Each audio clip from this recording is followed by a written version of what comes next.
Avast ahoy and g'day once again to ye mateys! I am the GM, Josh the Pirate, and it brings me more satisfaction than starring in 6 consecutive movies that focus on how good I am at hitting things to welcome you back to Corsair's Cove and my Humblewood world for some more of Midnight and Madness. With me, I have my hearty crew. Live for nothing or die for something. It's Rachel Fuka! It ain't about how hard you hit, it's about how hard you get hit and keep moving forward. It's Jack O'Brien!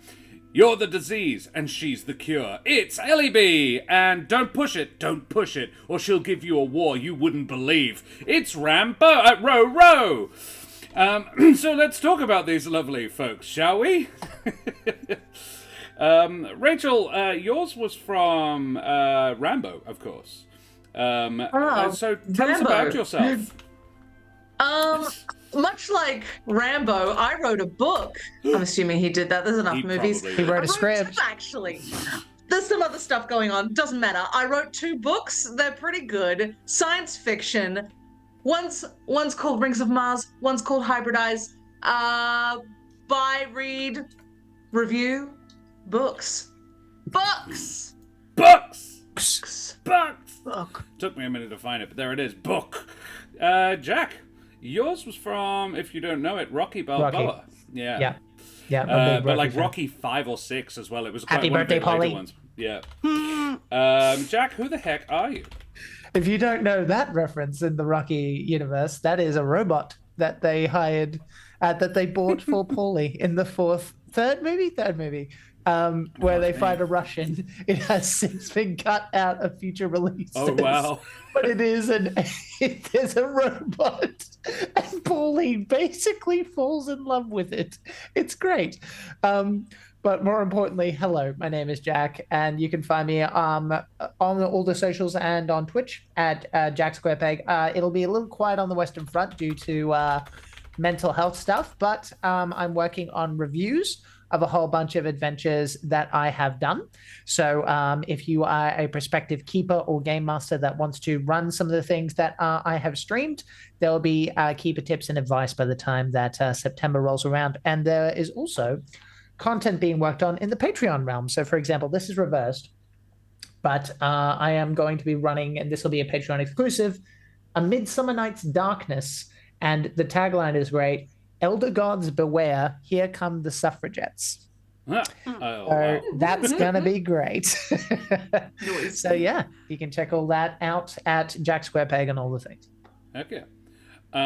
Cal Show has just given me a D4 bonus. The DM can't really have one, so I'm gonna... Cal, pick one of my lovely players. Pick Smoothie, Esmeralda, or Selenox, because Rach already's got one. But yeah, Cal is one of my lovely players on the weekend, and yeah, so Cal, who would you like to give your lovely D4 bonus to? While we hear from Ellie B. Ellie B, yours was, of course, as we all know, from Cobra. Yeah. Tell us about yourself, dear. Hi, I'm Ellie B. Not going with my usual intro. Too many people called me Mario last time. It's a me. It's a me. Ellie B. It's more sense than Mario. Like, come on. Wahoo! So yeah, no. I like watching D&D games, and occasionally I'm in them. So you'll often find me here playing with these awesome guys. But there are some things on the horizon. So stay tuned. Okay. That looks like a D4 for Ellie B. Boom. There we go.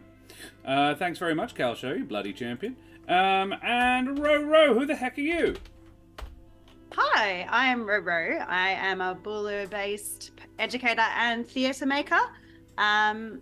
You can catch me here on Mondays. I also feature in Trouble Over Yonder over on Jack Squarepeg's channel, which has come out on the YouTube world. And you can follow me on Instagram to see pictures of my dog Charlie with their large ears, my many travel adventures, and upcoming projects. And I've made a little link tree. It's in my stream bio thing, and it's got all of those links. It's even got videos in it. That's how, yeah, it's pro. It's hot. You guys are all in. No, actually, most of you are in one of those videos. Not all of you. Wow. Ellie is in one once you like follow through this season because it's like the first episode ever of this is the linked video, so you'd have to go all the way through to get to LEB content, But you will which is find totally it. worth it. So yeah, Yeah. like just I don't know, 40 hours, 50, maybe more. It's worth it. Watch all of it. And Mesdames et Messieurs, Damen und Herren, and beings of indeterminate gender and persuasion, I be Josh the Pirate. You can find me here on my channel, Corsair's Cove, where I run D&D and other RPG-related games with my lovely wife Karen, the mother of bunnies, and all my splendid friends. But you know that already, because you've done it, you've joined us, you've come, you've been, you've seen, you've done. Yeah, this is what I'm doing right now. Tomorrow night we'll be having a little bit more Baldur's Gate 3. Karen and I also want to, one night this week, finish off our playthrough of Inhabitation. We really thought it would just be a one-night thing. It's taken 2 already. It's a journaling game that we proved to be surprisingly good at, as in we keep getting lucky, and I think you're supposed to die earlier than we have, because the game basically ends when you die. But it's been really fun. It's quite entertaining. It's by S. Kaya J, who was the author of Galatea, which we also reviewed and really enjoyed, and we're having a good time with that one as well. Galatea. Exactly.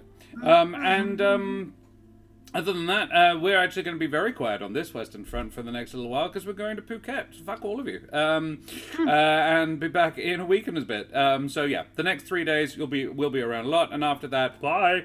And we're back in a couple of weeks. Just back in time to start up with these chaps again. Rowers' intolerance to shellfish. Oh, don't do that. Yeah, don't row your boat. Before we need to go any further, I do need to mention the Ukrainian people, who are obviously having a bit of a rough time right now, and have been for some time now, and it's still shit. So if you do have any spare pennies in your digital wallet, please consider chucking it over at the Emergency Action Appeal, which is the link in chat. They would be gratefully received. Over 8 million refugees generated by that war, probably well more now, and it's still going on. So if you still have any pennies, please consider donating over there, you bloody champions. I would like to acknowledge the traditional owners of the land we are streaming from, which in my case is the Whadjuk Noongar and the Wurundjeri people. We pay our respects to the elders of this land that we live on. We are privileged to be in a country with 60,000 years of continuous culture, which includes a rich history of sharing stories just like this. I also like to remind you all to like, follow, and subscribe to all the things, you bloody champions. We have all the exclamation mark socials. We go to YouTube. You can check out all the previous episodes you may have missed, all 160-something episodes of Humblewood, and going forwards more and more and more. And we have a Discord. If you want to come and hang out with us there, ask any of your pressing questions, any burning need you have for information, or to see pictures of Crispin Crunch's new dice. There is so much you could do.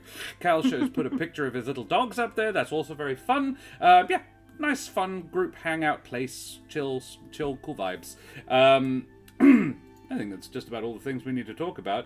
The music that is gracing your earholes currently is by Sirenscape, and we have a giveaway this week by the wonderful chaps at Troll Lord Games. They have sent us a $10 voucher for their online store. Troll Lord Games, really cool group of folks. TLG in chat, there they are.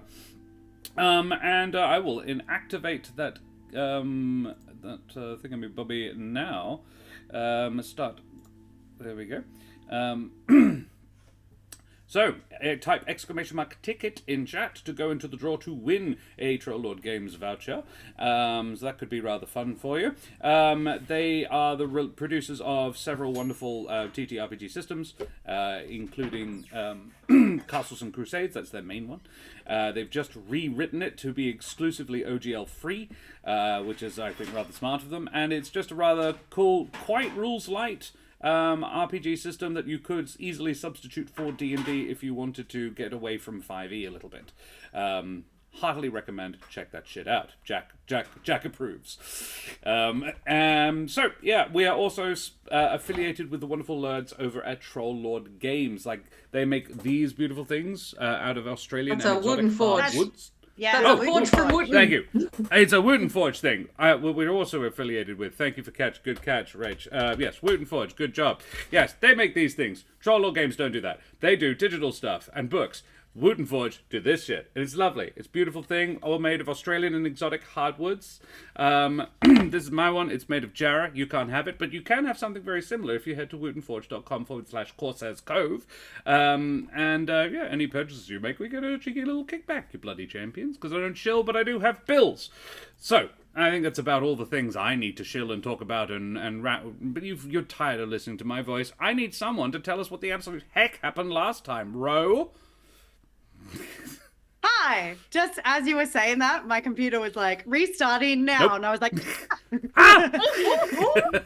I can continue talking if you need. no, it's fine. I'm pretty sure it's not going to do it. So, last week, oh, Jesus, what did we do? Oh, that's right. Last week, we were at the tomb we were looking for, this Tomb of Strahd. And at the Tomb of Strahd, You weren't looking for his tomb. Tome of Strahd. Tome. Oh, man. We're making his tomb, baby. We're building that thing brick by brick. That's what we're doing.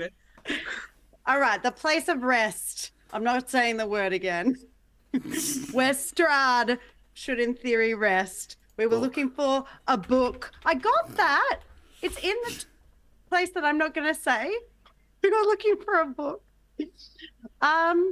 We did. Oh my God, what happened last week? My notes are awful. We partied, basically. We read It was the a final. shrine. Oh, that's what we were- did. So you we were found a building shrine. Yeah. Dug a hole. Well, so first, the twigs No.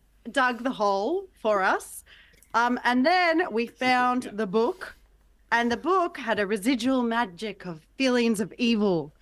And Trish read us the book and then tried to cut the book reading in half, but we didn't allow that. So we heard about a warrior who was once good and just, who made a dark pact with death, a blood pact which led to the killing of his brother, as he lusted for life and youth and his brother's girlfriend / fiance. Don't slash the fiance. I'm a great guy. Source me. Yeah. Great guy. He just like misunderstood. So anyway, By himself. the brother died. The lover, we all know. Yeah, well, I mean, I She's think fine. she technically jumped off a building, but you know, she soul's fine. She got better. We also found out that a steak is not going to be enough to take out Strahd Heart. Even if we you put also like need- 2 full cloves of garlic in there, that's not enough. Yeah, no, not enough. So we still need a sword. Lucky we got said sword, Ardea sword, yay. And we also found out he lives in the basement, which is a fairly vampiric thing to do. So that was so. Next, we fixed up the shrine because Smoothie didn't want to leave it the way it was, which we had knocked over a few things. So we made it better. Trish did some wonderful work on the. I've lost another word, but it was pretty. Smoothie put up the statue again. It looked lovely. The shrine is lovely. We went down to the town to join the celebrations because the sun was out today. Because in the previous episode we had released a spirit and there was a light, and then so sun. So sun celebration. Everyone goes to the sun celebration. Smoothie manages to get celebration. Yeah, Smoothie manages to get Ez to do one single twirl, only when she's invisible, as she watches the party. Selenox has a good time with Yevgeny and her twig crew who do a twig dig. Trish is the dancing queen. Arena drinks slowly and watches Wallflower. Smoothie drinks quickly and dances. Not Wallflower. And drinks some more. There was a lovely moment that Arena shared walking in the forest with her father the last time she saw the sun. She explained that we had recently helped an old friend go home, and that was why the sun was there. The twigs gave piggybacks to children. Yevgeny was floating up a storm until he kind of put his foot in his mouth, but it's fine. Everyone was having a great night until, dun dun dun, the abbot and his put together girl appear, which was fine. That's fine. It's fine. Abbott just wants the Dimitri to teach her how to dance. It's fine. It's fine. The music just gets a little bit more intense, and everything's getting a little bit more intense, and it's fine. And then, of course, a handsome, I'm not going to try and say what is the Terran. A handsome Terran shows up, and it's totally fine. It's not fine. It's Strahd. So, luckily, Irina has noticed that Strahd is on his way, or at least something strange is happening, and disguised self. Trish, Selenox, and Smoothie consider action after Selenox and Smoothie have thrown their heads in a water tub a few times to get rid of some of the alcohol soup in their brain. But it's fine. Strahd's going to take the golem / girl. Her name is Veriska, and he not a assured... golem. Someone said golem last week. Whatever. It was me. I wrote it down because someone said that. Don't worry. Strahd assures Smoothie on the way out. Consent is important, and he will not do anything that she doesn't want to. It's fine. It's fine. It is fine. Well, mateys, I think that was excellently done, Ro. We took a while to get into it. Sorry. Look, there it is. Mateys, may your weird dad leave you to enjoy the sunshine, and all your inept flirting not be interrupted by a winged psychopath with more teeth than brain cells, as we head tremulously at first, and then with mounting anxiety and dread into Barovia. Book. Book, yes. And he's only got 2 teeth, so... Yeah. No, he's got loads of teeth. He's got about 20 teeth. No. Like... 2 teeth, 1 brain cell. 2 teeth, he's got 1 brain cell, it's fighting for dominance, it's fine. Yep. He's not using it for thinking anyway. Yes, we return to Barovia. Everything is very fine. It's groovy, everyone's having a lovely time. The music has just come to a sort of crashing standstill as Mr. Strahd and Veriska have just sort of swooped off into the night, turning into mist or bats or I don't know. And they did something and they just sort of popped away. I think small bats. I think little bats and flew away. They flumped into bats. Yeah, they I think you flumped said into that. bats. Or Yeah. blamf. Yeah. No, they would have flumped. You don't blamf into bats. You flump into bats. Everyone. Yeah, I So- mean, how could you even? Yeah, exactly. It doesn't make any sense. It's insane. No. It's madness. And everyone's kind of gone a little bit still. A little bit like, ooh, wow, that was a... We're still alive. Literally all of us that we care about are still alive. Fantastic. And then Dimitri says, well, what are we waiting for? The evening is young, and I am standing with people who are so beautiful. Begin playing again. And he and, this is meaningful, Anna take to the dance floor and begin a stately but not super energetic waltz. And a couple of other couples come to the dance floor and begin again. And they're like, no, we're having a nice time. We're gonna keep having a nice fucking time. The abbot sort of stands watching the cloud of bats in the distance until it goes away, basically. With this sort of wistful smile on his face. As I recall, he is a gallus. And yeah, with very pale, white plumage. Sort of, he's a pheasant-style gallus with a bit of a peacock tail, but mostly white feathers. And just stands watching, kind of. Yeah, I think wistful is the term. The cloud of bats. Until it has faded away, and then he sort of shakes himself out of his reverie and looks around, smiling, and sort of just, yes, let's dance more. Yes, it's going to be great. Everything is well and good. Everything is on the mend, I think. So, what do you guys do? So we talked about this last time. There's what I think Smoothie would do, and there's me trying not to derail Josh's plan. Question mark. Because I did sort of establish that he is very much in the indication, for better or for worse, of following and trying to like help this girl. That's what he always wanted to do, and now he's seen her whisked away. Smoothie, make a survival check. Okay. My dice are over there. Oh, right, I use digital anyway. That's what we do around here. Survival. Yeah, no, the plumage just doesn't really matter, Lancaster. And he's not dead either. Very much alive. This actually might be relevant. Discerning things wouldn't be about animal tracks, would it? Because that apparently I have advantage on that. It's a little bit. Yeah, you can give you advantage on this. Yeah. All right. It's pretty rare that comes up. So yeah. Not good rolling. Hang on. No. Oh, it is. 4. It is on. It's rolling on. There you go. 13. Yeah, 13. A 13. You notice they ain't flying back to if you're watching, you are somewhat familiar with the way bats fly, hence why I gave you advantage, because you're kind of a little bit of a bat yourself, a little bit, and these guys aren't going back to Ravenloft. He's flying They're south. going to. What's most things are south of Kresk? Could you be more Kresk specific? is also very, very far to the west of the area as well.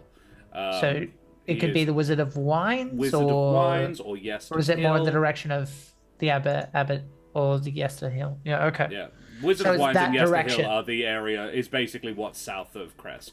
Everything else. So it's would like be... south. Is it like southwest or is it like southeast? Because that would mean the Amber Temple, possibly. Like no, which very one? much dead south, pretty much. Okay, so more in that direction. Very Okay. much Wizard of All right. Wines and Yester Hill. Everything else is east. Okay. I think under the circumstances here, I don't necessarily want to rock the boat, but yeah, I think it's pretty obvious what Smithy wants to do. So. Kid. That's yep. We can go rescue the girl, mate. But I don't think either of us is ready to rescue today. Maybe in the morning would be good. Just a little bit of sleep would be nice. Hey.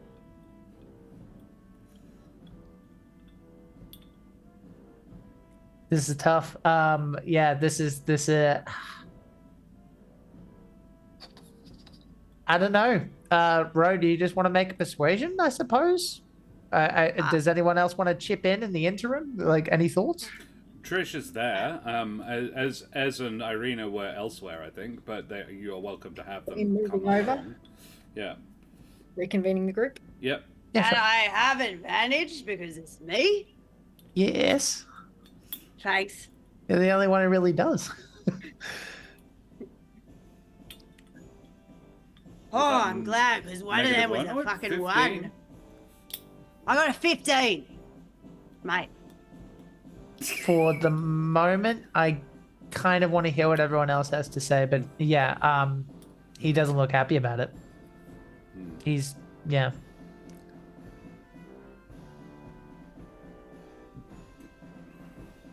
Fresh.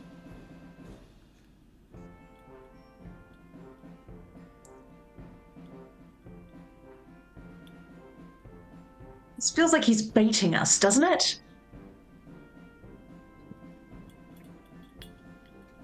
Yeah. I want to get her back, but I don't want to die in the process. Mm-hmm.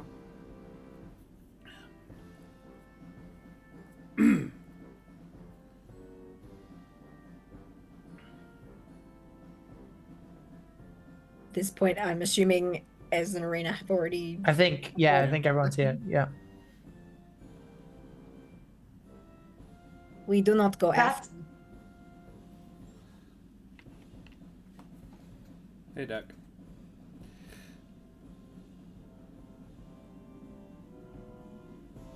What were you going to say, Ellen?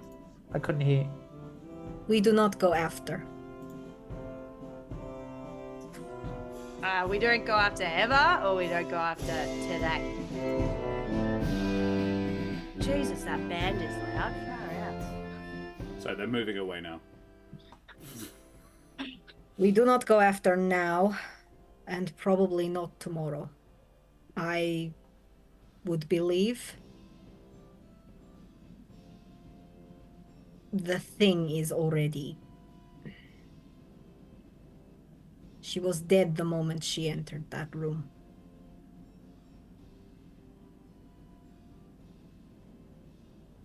For lack of better terminology. I mean, did we ever actually establish whether she was alive? Not literally, but Yeah, right. as soon as she came in contact, I do not see her coming back. That happened to me. Would you say the same thing? We're just gonna leave her? Irina, you can make an Arcana check. Okay. I think Ez could make this too, actually. It's very much Ez's wheelhouse.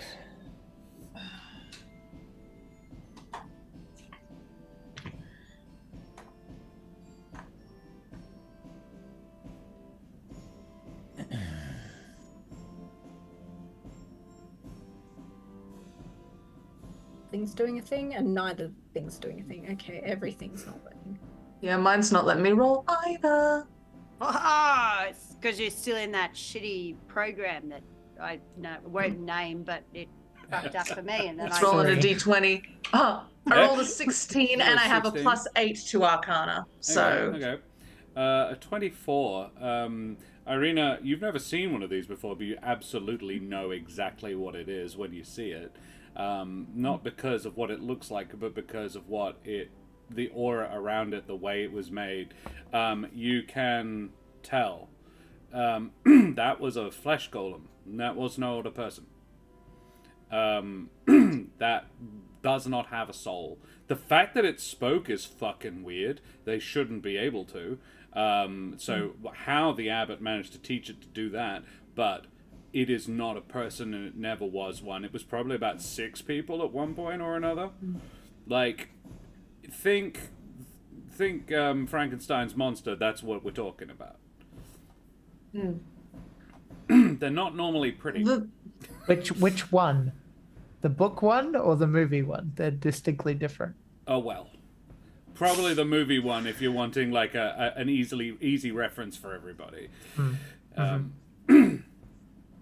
Has a name. the can't thing roll. we just Yeah. Roll if you've got dice with you, roll physically. Yeah, that's what I'm gonna do. Yeah. I that have thing. This is correct. Technical difficulties, I'll be.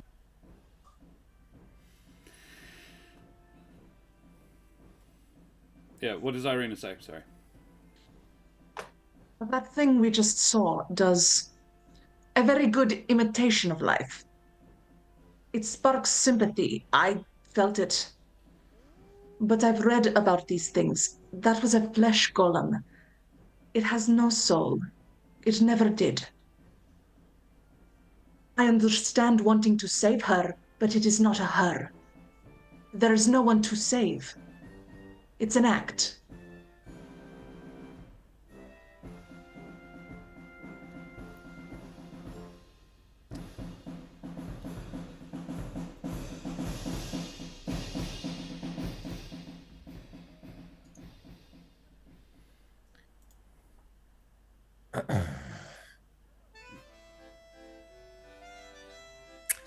If the response is on me, one, I'm not really kind of up for the normal energy I would put out. Sorry, guys. And two, I think he would just probably just walk away if that's the agreement for the group. Yeah, he's just, yeah, that's what I'll do.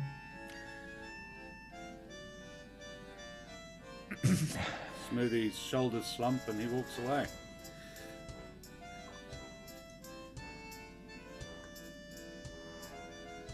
Well, I don't know about you guys, but that really killed my party spirit. Yeah. Yeah. Would help Now- if you had party spirit. Oh, you just need to drink more rum. We're offering. Selenox gives her a flask. Is there any food left on the table? Yeah, there's still some. Like, Something bloody. oh. Probably not, but yeah, look, you'll probably be able to find something a little undercooked. That probably would have been left till last. Yeah, it'll be cold, but yes. Alright. So, is Smoothie in the vicinity, or is Smoothie just, like, gone to bed, or... I'm not there. I imagine you might need to make a check in this case. And I apologize, I'm 17. Not the smartest boy. Survival or perception check to spot where Smoothie went. 11? And 11.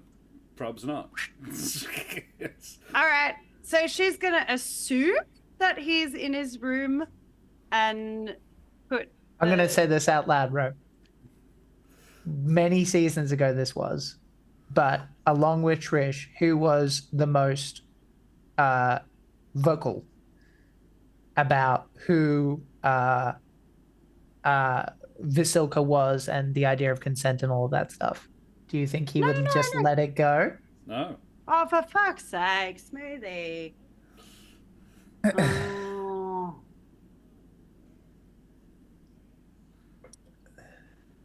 Ah. So, to be clear, Jack, has he gone on his own? He's going to scout, yeah. Okay. Is he following on foot or is he flying? Flying for now. Okay. His fly speed would be no better than Strahd's, so you can No, keep up. he's not but- trying to catch up with him per se. He's just trying to watch where he went. Okay. So, before we tackle that, what does everybody else do with their evenings? Selenox notices Smoothie is... Selenox fails to find him. And there's only a limited number of places he could be. You were being put up at the local inn. Or Esmeralda's cart, or maybe Dimitri's house. But that'd be, like, after you investigate those 3 places, and he ain't there. The only other place you might check is Ruffles' old house. Like, if he was looking for a place to hide that wasn't there. But, I don't go feel that like place. he'd have gone back to Ruffles' house. It depends on the timeline here, because I'm a little bit faster than Selenox, who's looking in every place methodically. So who knows? I Yeah. might end up there by the time she goes looking. Don't know. Sure. Is it something that somewhere Smoothie might go? It's kind of He where it wants all to be started. alone. It's kind of Yeah. poetic in a weird way. Yeah. Yeah. And if you can't catch up with Strahd, then you can at least beat the shit out of a Corvum that betrayed you a bit, if he happens to be there. Yeah. So, is Selenox looking for Smoothie? Yeah, but after she goes to a couple of places, she'll go past the party again and look for Ez. Yeah. And if is Ez at the party still, or is Ez back at her Well, her wagon is at the party, basically. wagon? Oh, the wagon's at the party. It's Yeah. just off the main high street, which is where the party is, so... Yeah. And Ez is probably keeping an eye on Arena, but not hovering. Ez, you got Soot was hanging out with you. Thanks for looking after him. How's he going? Where Soot? You got Soot! there you are, mate. And from the top of Esmeralda's traveling wagon, in her little cannon mount, sticks this little draconic head, comes out of the barrel. He's just been chilling out in there for ages. And Soot, and flutters down to land on Twig's shoulder. Oh, yeah, this is your new friend. This is Twig, this is Soot, and this is Branch, and Leaf, and Kindling, and his friends. You're gonna be great. Soot yeah, lands on one and is immediately like shoofed away because he's literally slightly on fire. Oh yeah, maybe you sit here. Yeah, Timber. Yeah, poor old Kindling. That's it. Sorry. He didn't mean to. All right, now team, we got a missing bat. So, the Twigs, you're gonna go. Wait, who's missing? Well, I can't find Smoothie. I was going to take him this fucking steak, and I can't find him. So the Twigs are going to do the floor patrol, and Soot, you're going to do the sky patrol, and we're going to fight. Well, you guys can help as well, actually, if you want. It would be nice. Yeah, I thought he just went to bed. Yeah, well, I can't find him. Where we checked? I checked where we were sleeping. I checked the pub. And I checked, well, he's not at the party, and that's it so far. So now we're going to spread out. Trish, you could probably make an insight check. Trish, can you just just a one hard slap? I just still got to get the last shit out of my head. Just it'll be fine. That about a swing? Well, I got a 14 on my insight check. Okay. Jack, your call, but I reckon Trish would probably have a fair idea what Smoothie might well have gone and done. Yes. I have a thought process here, so but yes, I think so. Yeah. Mm-hmm. I'll message Rach. That probably makes the most sense. Yeah. And I'm also gonna roll again for something. Hang on.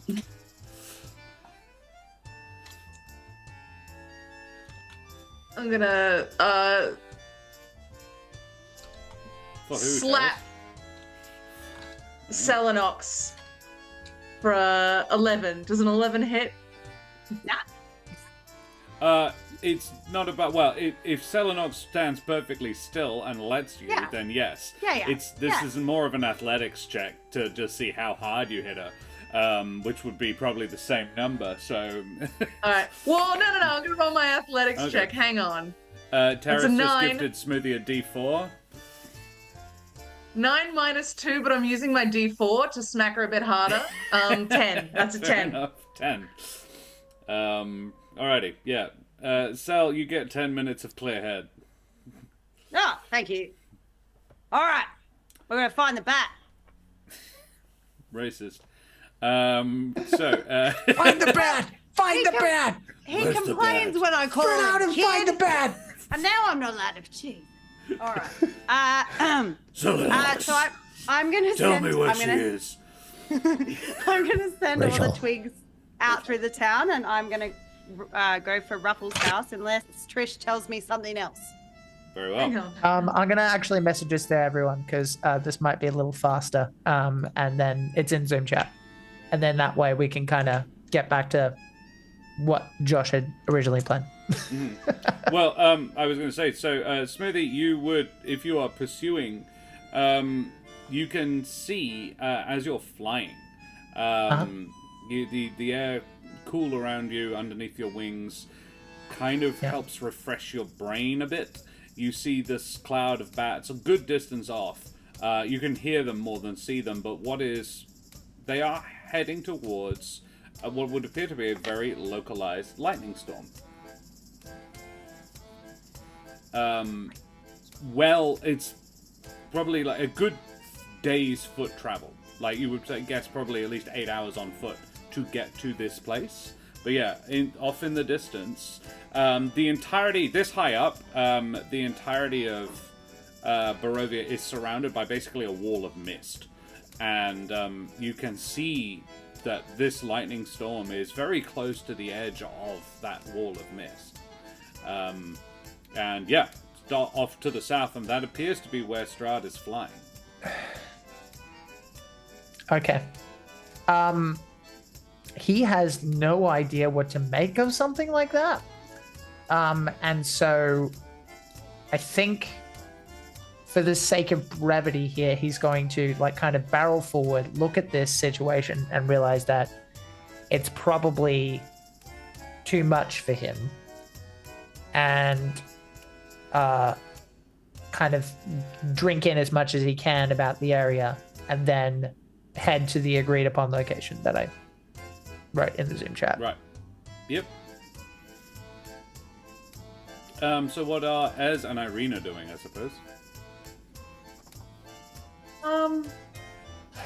Irina is going to cast Arcane Eye, a level 4 spell. Ooh. Basically, Ooh. I have I think it's an invisible floating eye that I can just send places. It's got a 30 foot movement. I send it right up in the air to have a look around, see if I see any little bat teenagers flying around. Nice. That actually might do it. Yeah, that's probably faster. That is, I think, basically gives you an awesome vantage point with which to spot the only flying object. Like after the abbot flies back up to the up to his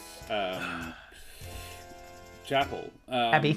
Yep. Thank you. Yes, that one just floated away. The next flying object, the next UFO would definitely be Smoothie on his way back in. The Arcane Eye would absolutely spot that. Probably about half an hour later, though. Like I imagine, Smoothie flew on for a good on while. What would Esmeralda be doing? Ez will probably be readying her cart to move. Yeah, right. Very well. So yeah, Smoothie does come back, and Irina spots. Question. Yes.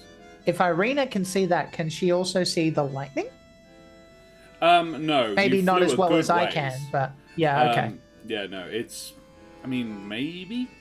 It is lightning. Maybe she lightning. can't see the source, but maybe she can sort of see the sky lighting up very far in the distance, probably. kind of far enough away Lord that of you the wouldn't be Rings able style. to hear it. Is the trick, though. Yeah. It's that. Just see far away. like a slight crack in the But sky. You would have noticed that, yeah. And I'm pretty sure the letter from the Mardikovs specified that was happening.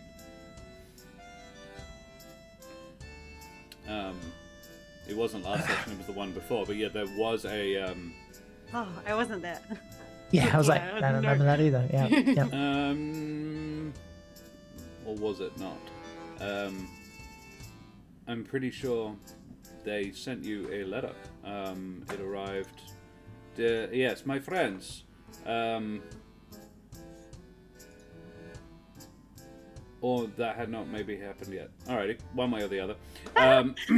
I can't remember if I actually read it out or not. It's in my notes to have done so. But I couldn't remember if I'd done it. Yes. You see lightning. And do I see Smoothie? Eventually, yes. Takes you a little minute. How long does it last for? It's an hour? How long does it last for? Tell me. Spell. Speak your secrets. Up to 1 hour. Concentration. Yeah. Fine. Yeah. So Does the wizard her thing. I'm eye- helping. Yeah. Her left eye has rolled backwards in her head, and you just see the white. And at a certain much point, more upsetting. she's been sort of, she's just sort of looking around with one eye, but the other one completely white. And at a certain point, she goes, "I can see him. He's gone this way, and she just goes. I love that, like, there's twigs running everywhere. And Irina's just sitting there, like, until they see it. I love it. While everybody else is valiantly trying to have a party. Yeah, cool. So presumably Irina goes, and most of the group follow Irina to a random tumble down treehouse, sort of half in on the ground, half in a tree, that Selenox is vaguely familiar with. It certainly knows where the tea is kept. Is he home? No. He has not returned. Someone is. Yeah. Lucky. being What? in- Who's Yeah. in it? I would be very surprised if Smoothie's lit any lamps, but because he doesn't need light to see. Oh, but right, okay. We go in. I'm. Are there any Well, we- open windows or doors? the place was not locked up, so it's all about whether or not Smoothie would have left any doors or windows open when he went inside. I get the feeling that once he's done this, he probably like clocks that like within the last couple of minutes, he's like, look, they're gonna come looking for me. I might as well, you know, make it obvious to some degree. Like there's no point in hiding. That just makes you a little bit more immature than even he is. Yeah. So he's just like, look, yeah. And I think he probably would light it up, and he would probably just be like, I don't know. Like, this is kind of tricky. I imagine if there's like, I don't know, Ruffles seems like the kind of person who might have a front rocking chair porch situation. So I might just be sitting on that. Yeah, I see them approach, and I just, yeah, I'll spin. I've been waiting for you.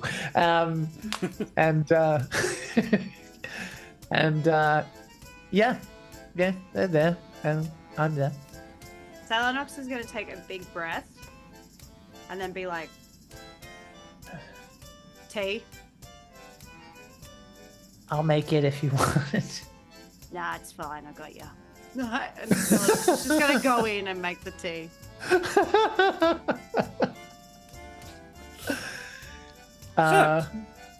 Soot goes in and like starts the kettle boiling a lot faster. Yeah, Yeah. Thanks, legend.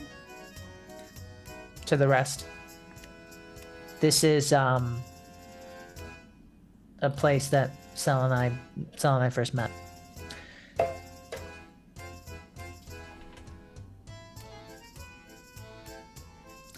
What, Esmeralda? What?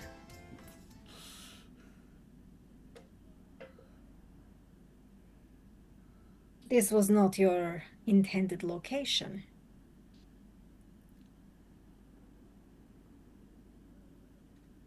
Maybe. What? Everyone want tea? Just Smoothie and I, or anyone else? I serve tea around here. That's what I do. Yeah, I'm making it for everyone. Whatever. Fuck it. Ez is going to approach Smoothie.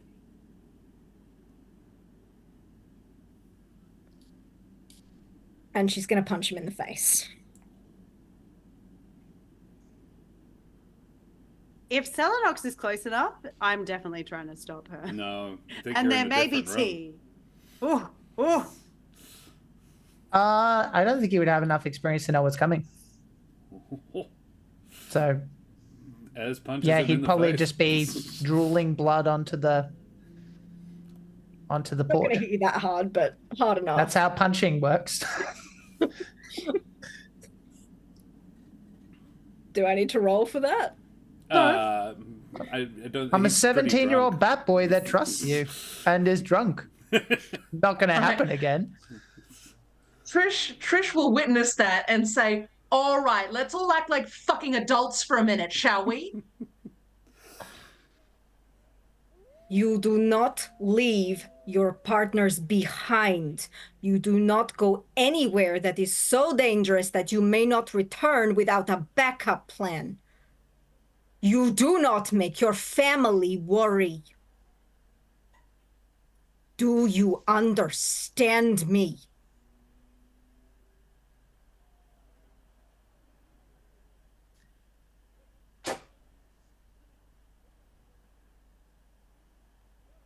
Well, great.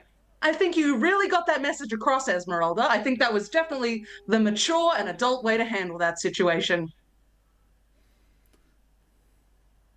I have seen too many people die to that man.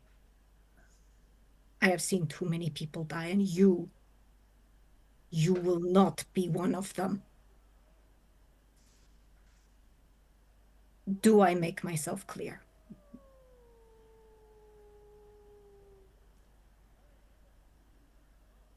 Sure.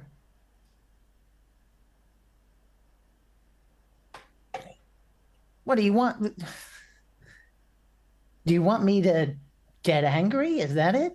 Do you want me to say I'm sorry or that I apologize? I knew that what I was doing was wrong. I turned around and I also saw something that might be important. Just because you don't consider her to be a person doesn't mean that everyone shares your opinion. And I admit, I don't know everything that you know.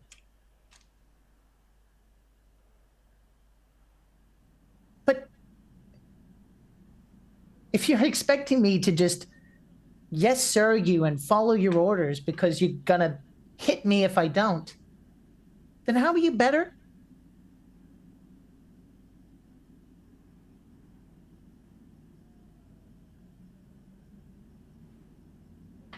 I am glad you do not know what I know. Because if you did, you would not have come back. But saying that,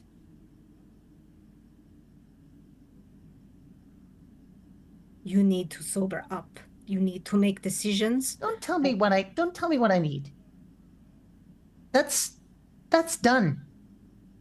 At least for tonight. You don't tell me anything. Leave me alone. Or are you gonna hit the other side? It's right here.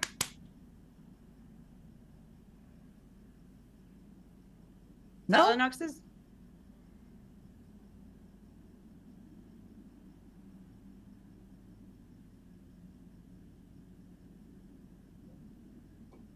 Go ahead, Ron. Phalaenox is going to come out at this point and be like, Ez, we'll see you in the morning. Hand Smoothie his tea and whisper in Esmeralda's ear, if you ever touch him again, I'll fucking break you. That's not how we show we care. Fair enough. And she's going to go back to her cart.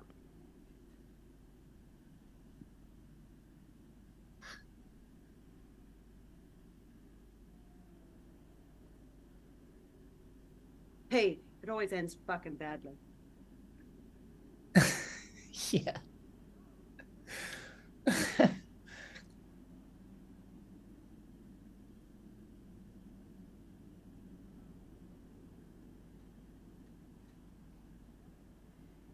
Anything from Trish or Irina?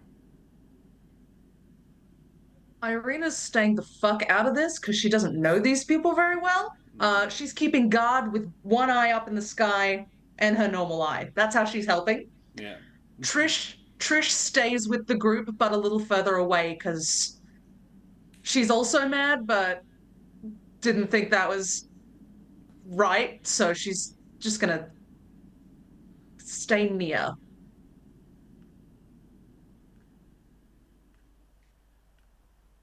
Very well. Anything happen tonight, or do we sleep this one off? Or drink tea for the night? Yeah.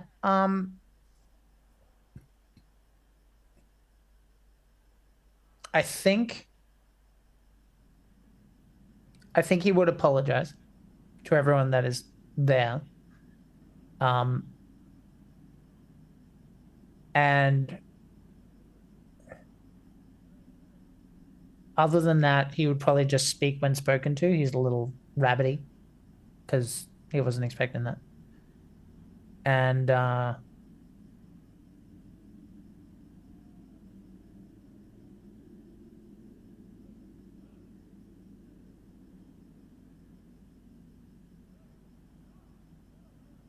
I think the other stuff we'll save for maybe later because I think he has thought processing, but I don't necessarily know how he would voice that yet. So he would probably just be overly polite.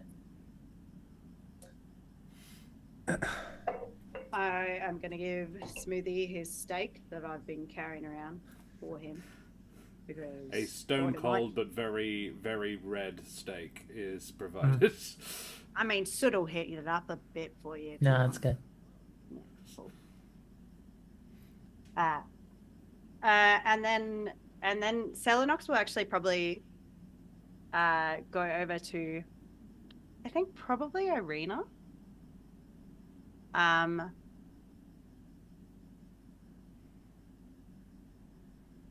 And ask if she could check on Ez.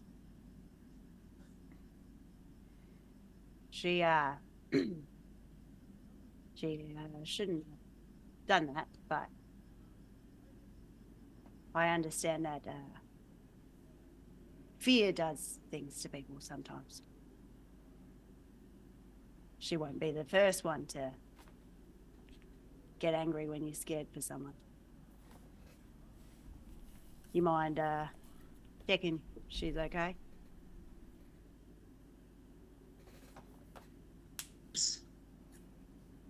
All right, I can do that. Yes.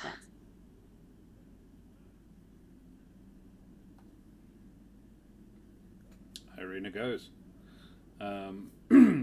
The eye's probably around about done, but with he's just sort of staggering blindly through the town. That being said, your hearing is so good you probably don't need your eyes to navigate, and you find your way back relatively easily. One last check in the direction that all the peeps flew off, and then one flew back from. More lightning. It's not regular, but it is very consistent. If anything, it's gotten a little bit faster. And then the Some spell kind sort of- finishes. Oh, can I only see the lightning with my weird eye? I can't see Yeah. it from the ground. Yeah, you need to be up. Can I do, before my eye fades, some kind of arcana check on the lightning? Yes? Yep, certainly. Curious wizard that I am. You curious wizard that shit.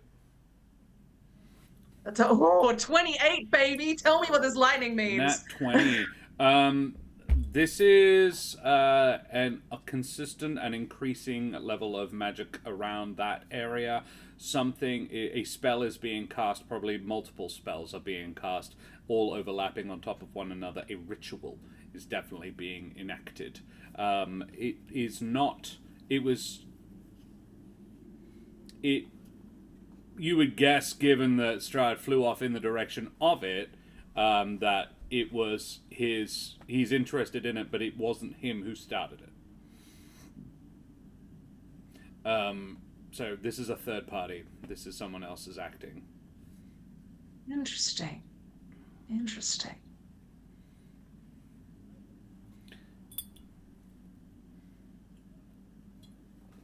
All right. Okay. Heads on over to Esmeralda's cart. Finds her presumably awake. The party is dying down now. There has been an aura of forced levity about it for another hour or so before everybody sort of starts drifting off. There is still a one-eyed raptor dancing on the dance floor, but he looks pretty freaking sleepy. And, but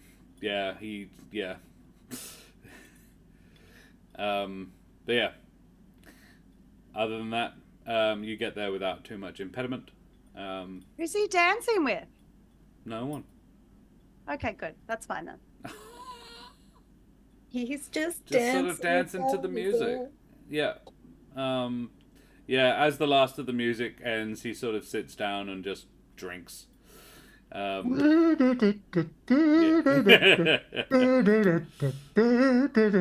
enough, Avis. Irina, you get there. Ez is probably fondling more cloth or something. Working on an infusion. Esmeralda, I'm glad you got back okay. It's a strange night we're having.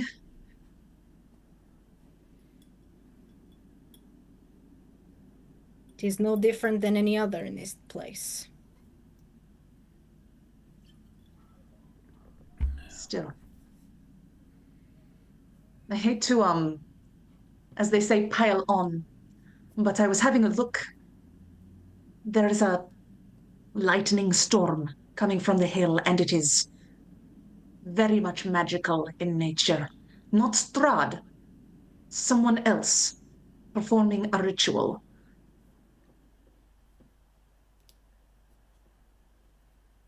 Just something I noticed while I was having my midnight stroll. That does not sound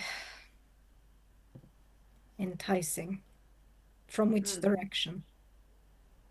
South. From the south. I am assuming it is close to where they went. Yes. I'll confirm that tomorrow. I don't think he would do that without the whole group then. Oh, but no, yeah. We will set off tomorrow. Yes, I'm just about out of magic for the day. I'd be next to useless at the moment. Do not travel at night. Not tonight. Go rest.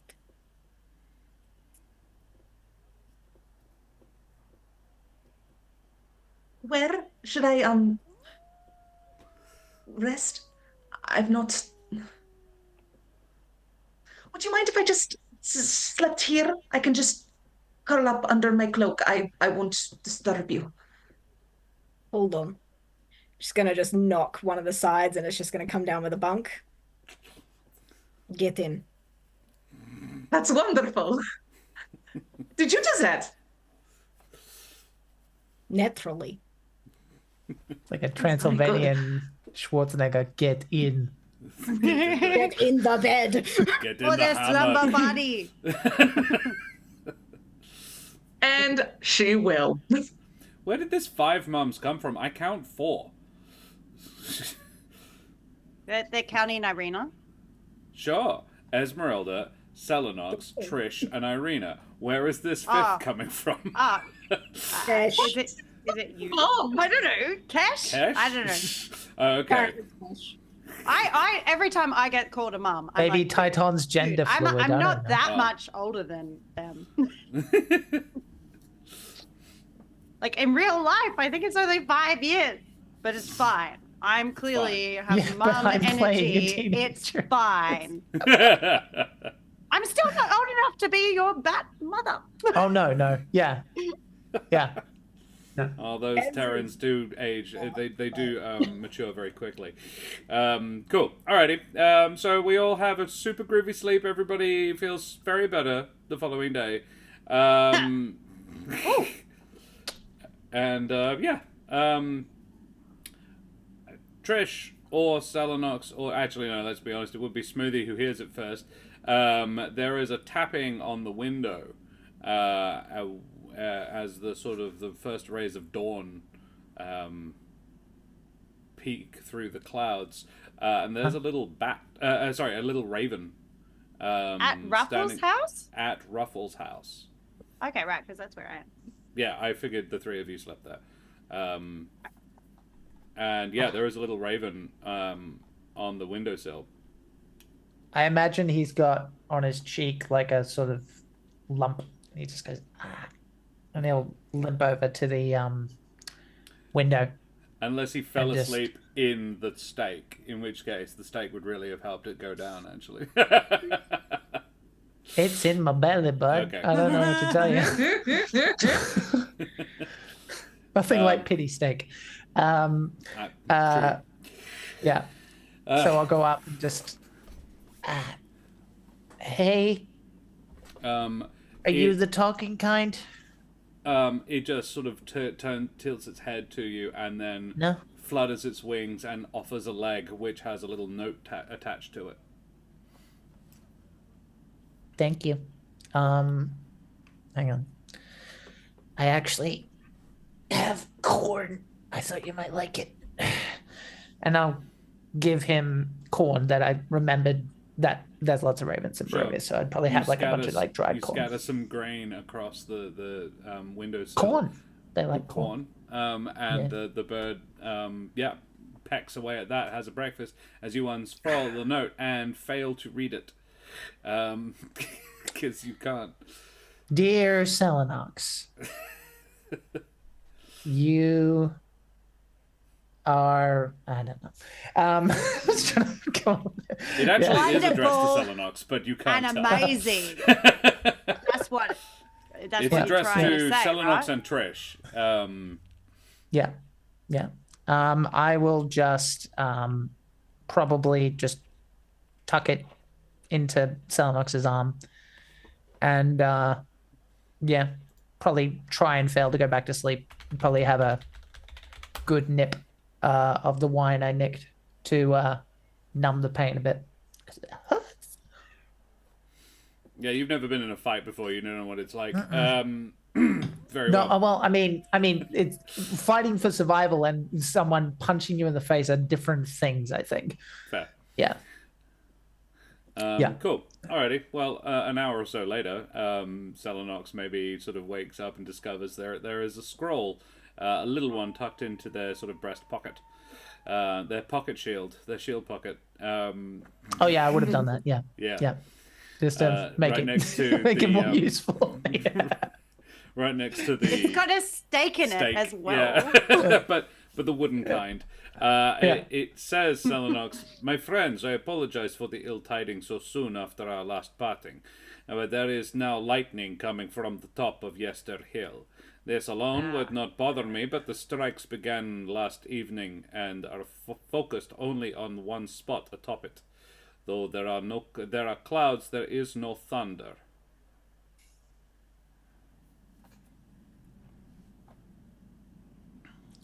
What? No. Have a nice written... day. Jesus. Who taught you how to write a letter? So this is a tiny piece of paper that the bird is like only just large enough to carry, and it's like cramped. And he's like, warm regards on the back. So P.S. Hope you're well. Love and hugs, Davian Martikov. XX. Yeah. It doesn't take much room into an XX. Oh, that's intense. The love and hugs bit. No, Chat. Check Zoom chat. Other side. Love and hugs. I'll take love and hugs. We're family. That's no good.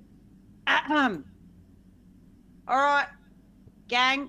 I think we got to go visit those druids at Yester Hill. They're doing shit again. Could I make a fighting druids? Oh my god! I know, but I've got the twig brigade. We'll be sweet. The twigs can just like break their staffs. That worked well. Could I make a suggestion? Since Ellen might be predisposed for a second, should we take a break there? Yeah, let's take a break there. That's a good idea. Chatting things in the Zoom chat, I do not see it, so I was unaware of all of that, I'm afraid. I have just read it, but yeah, I have too many tabs open. I can't see that stuff as well. Just let me know. Just say it. Or just say, I would Josh, rather not. check. Well, no, but just say, Josh, check the Zoom chat. If there's stuff in there I need to see. Is everything all good, Ellie? Okay, cool. Jack, do you need a break? I might, just stretch my legs for a second. We will take just a little breaklet, and we'll come back in 5 to 10 and get on to the next part of this little adventure. So say goodbye, everybody. Be back in 5 to 10. Say bye-bye. Bye-bye.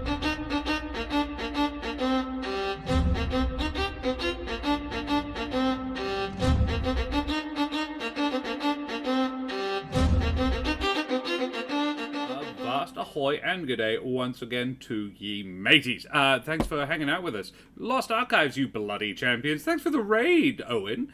How you going, my friends? We are back in the wood. We are back in the Humblewood and Humble Strahd, and you guys were doing Strahd too. So a little bit more Curse of Strahd. Yes.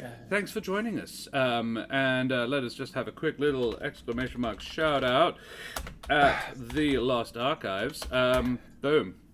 If you want to check out some other excellent Twitch D&D streams and other non-D&D as well, because they have an Avatar RPG system as well that they are running, check those guys out. Flick a follow over that a ways, because you could do significantly worse. They are excellent beans and stream team buddies. So we are back. We are here in Kresk, lovely place, very nice. Smoothie has just woken up and heard a raven knocking at the window. He can't read, so the note that it gave him, he just sort of passed on to Selenox. Selenox reads it, discovers that, the Martikovs of the Wizards of Wine's fame are asking them to go and check out some shit. That's where we're at. What happened? Is there a contest today? Should you tell our lovely raiders about that? Do we have a contest? There is. We do The have a giveaway. Thank you very much. Ro is such a good stream mum. Ro is good at this. Yes, Yeah. type Yeah. exclamation mark ticket in chat to go into the draw to win. We have a Troll Lord Games voucher going up in the giveaway.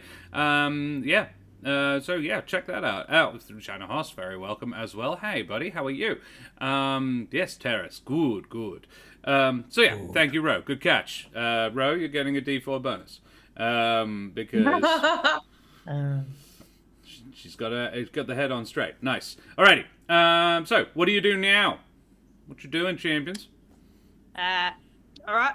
So, reckon we need to get down to Yester Hill and help out before they do something else stupid and fucked up. Are we?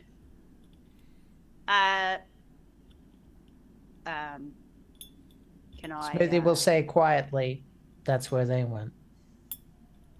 Oh, fantastic! Great. Yep. Two Terrans with one big ass rock. Yep. Okay. So, Which means that we have to fight them, well, no, or it at least doesn't necessarily mean that, because there might be two unrelated things. But if it is, it is. We got the sword. he's headed towards the lightning with her. Yep. You reckon that's? I'm not connected? saying that I want to. I'm saying that if I'm him, there's some reason he's there. Yep. Okay. Well. DM, may I have a long rest? Oh, you've had one. Yeah, absolutely. I need to do the same, actually. We all had one. Yeah, you all have one. Jesus. I was just like, oh wait, I looked over. You go I was have like, sleepy let's do times. this, Yeah, and I was that's like, a. fuck. I don't need locate object I've got anymore, half for of my example. fucking- So All right. So, can I go and get Esmeralda and Irina? I assumed they were already there. They slept somewhere else. They did not feel. Right. I Did would- not feel welcome. Yeah, okay. Well, in that case, I will tell Selenox, and Sel can deliver the information in whatever way she chooses. Smoothie said it was a little bit of bitterness. All right. So, it's okay if she comes along. I can. Why are you tell asking her to- me? Well, because if you don't, I can tell her to sit this one out. If you, I'm not going to make you. He looks legitimately confused now because he's getting very mixed messages from his different mums. There you go, Bishop Blood. And he just says,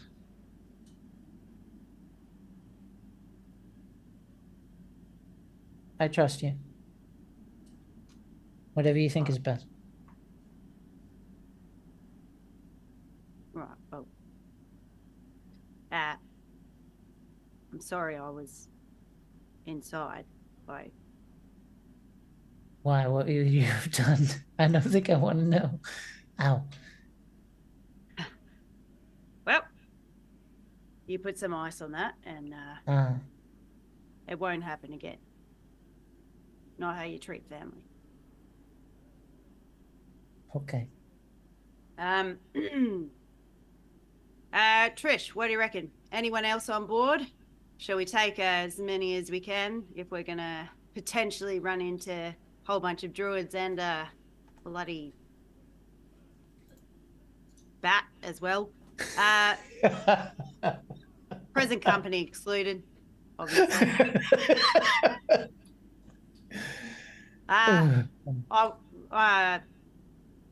We could take some of the city guard if you reckon. I don't know. I think the Martikovs are kind of reasonably playing it safe at the moment. Fair enough. They do have a city to protect. All right, just the gang then. Maybe someone could put a call out for our were friends if we get stuck. You'll be going right past them. The were friends or the Martikovs? The Martikovs we will be. Yeah. Yeah. Oh, those. I was talking about the other were friends. But yeah. those were. No, We have a few were friends. The Prowlers stressed that they were probably not up for anything just yet. That's been like 4 days. No, right. 5 or 6, but yeah. Fair. All right. So you guys get your stuff together, and I'll get everyone else together. All right. Twigs, at attention. Soot, you got point. Soot. Yeah, good job. Missed you, buddy. Soot actually might have slept in Esmeralda's cart. He likes the flamethrower. But yeah. So, where but yeah, he flies back or whatever. Yeah. You go and get Esmeralda. Out of mild curiosity, what does Selenox say to S? In the cold hard light of sobriety. Twist that fucking knife.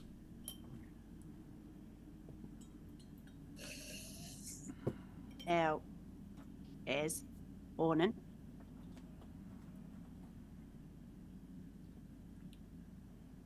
I think I can probably say that you're getting close to family with our little bunch of misfits. And when family do something stupid that's going to get them hurt, it's fine to be angry. But I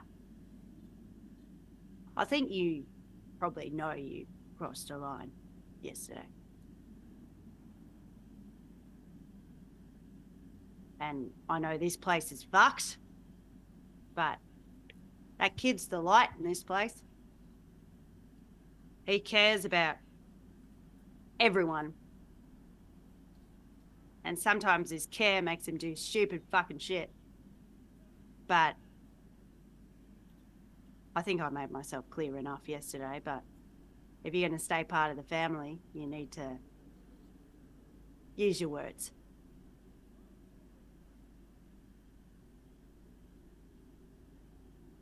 Fair enough?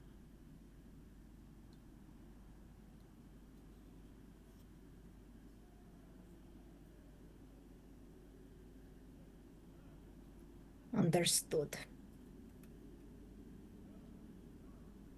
Good. I hope we can move past that, because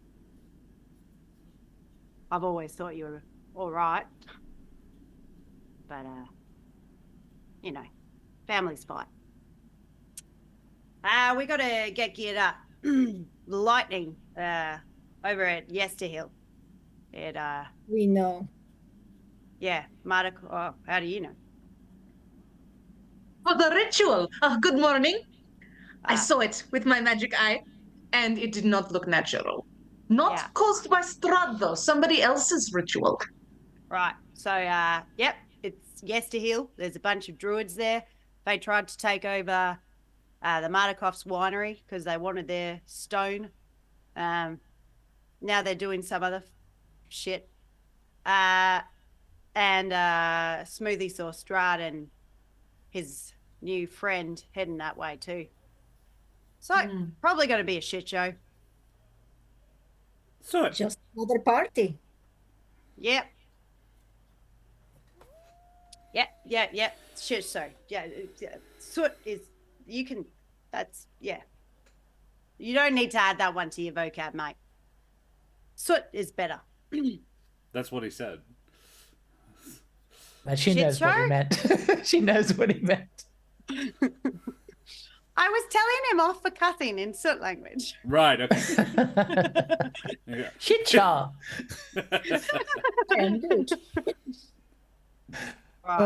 He was just expressing enthusiasm to be getting back on the road with Oh, everybody. okay, fine. I had a little yeah. cousin that was a smartass like that. He used to say "fuck" in the car, and my aunt was like, "What do you say to that track?" He was a little dick. He knew what he was doing. Smart kid. Yeah. Cool. Alrighty. As Irina, everybody gets back up on the road. I think we just sort of move that along. Yeah. Dimitri and Anna bid you well. See to it that you are provisioned for a couple of days. And bid you well. Wish you luck. And instruct you to stop in the next time you're in the vicinity. I mean, you have one cart, so you're in Esmeralda's or you're walking. Oh, we lost the other cart. Yeah, that's Van Richten's. Yeah. That's Esmeralda's weird dad's cart. Yeah. Yeah, we used to have two. That sucks. No, but we had two. We had two back in the day. We At did. some point, Yeah, we did. definitely had another You remember cart. how you sold it to the Lord of Valakai for lots of money? Nope, but okay. Yeah, because Trish pretended to be some traveling antique saleswoman. Checks out. Does anyone have another cart in town? remember. I'm not giving you another free cart. It was a chariot made of gold. Let's just go. It's one card. You It's go. fine. God, I'll just we avoid eye sold our- contact with Esmeralda. It's, Okay, cool. fine. I'm walking. What? Okay. No, I mean, unless we're going fast. If we're going fast, obviously I'll suck it I up. think and we're get in the going cart. fast. I think Okay, this we're is going probably a fast then. ritual, Okay. no? Certainly imagine Yeah. Smoothie wants to get there Can we quickly. all fit on the cart? All right. In or Good. on or around? Yeah, sure. I am sitting on top of the cart at the back Yeah. with Soot and all of my twigs. There might not be room for the twigs, but they can run. They don't run out. They don't get tired, so they can just sort of trotting along behind. It's just a pile of firewood. Smoothie, where would you be sitting? Where's Esmeralda? Probably Front of the driving. cart. Inside. Alrighty. So behind her, I guess.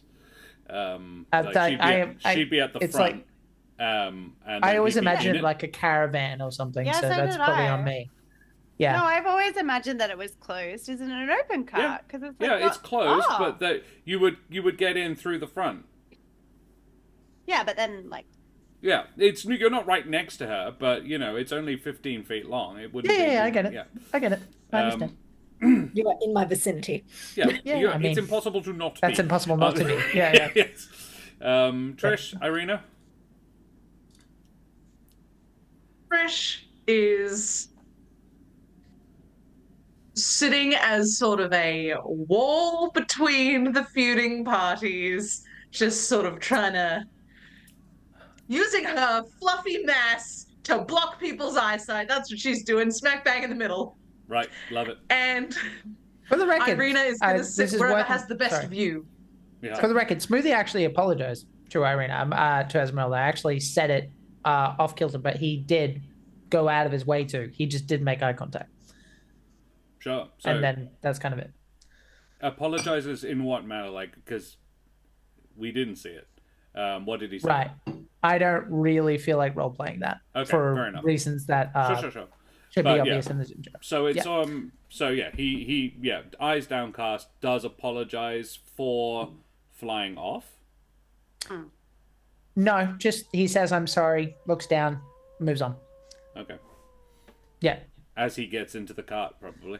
Yeah, mumbled, scared, looking down, moving in. Yeah. Cool. Where is Trish? Is Trish sitting then between, like, on the front of the cart? Probably in the doorway. Oh, okay. Can I see the big fluffy tail from the back of the cart? Everyone No, 'cause can. you're on the You roof. can see that tail from space, baby. How big is the? If she's sitting in the doorway, then the fluffy tail could be like going over the top Sure, of the. you might see the occasional Like bit a of lift, floof. I'm like a limo definitely- window on the top. Every time, every time a floof comes by, I whistle at Trish.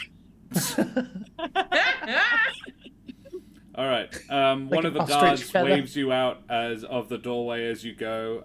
He looks wistfully with his one raptor eye as you drive away, and it is the space of it's about 6 hours drive. If you stop over at the Martikovs beforehand, very little extra information can really be given, but they would inform you when you sort of swing by that one of the boys, one of the younger ones, in fact, the one that the teenager that they had with them, whose name was Elvir, very much against orders, went and flew quite close in crow form, and almost got downed by a bolt of electricity before he could really see anything of use. But it would seem there are several people on the top of the hill doing something.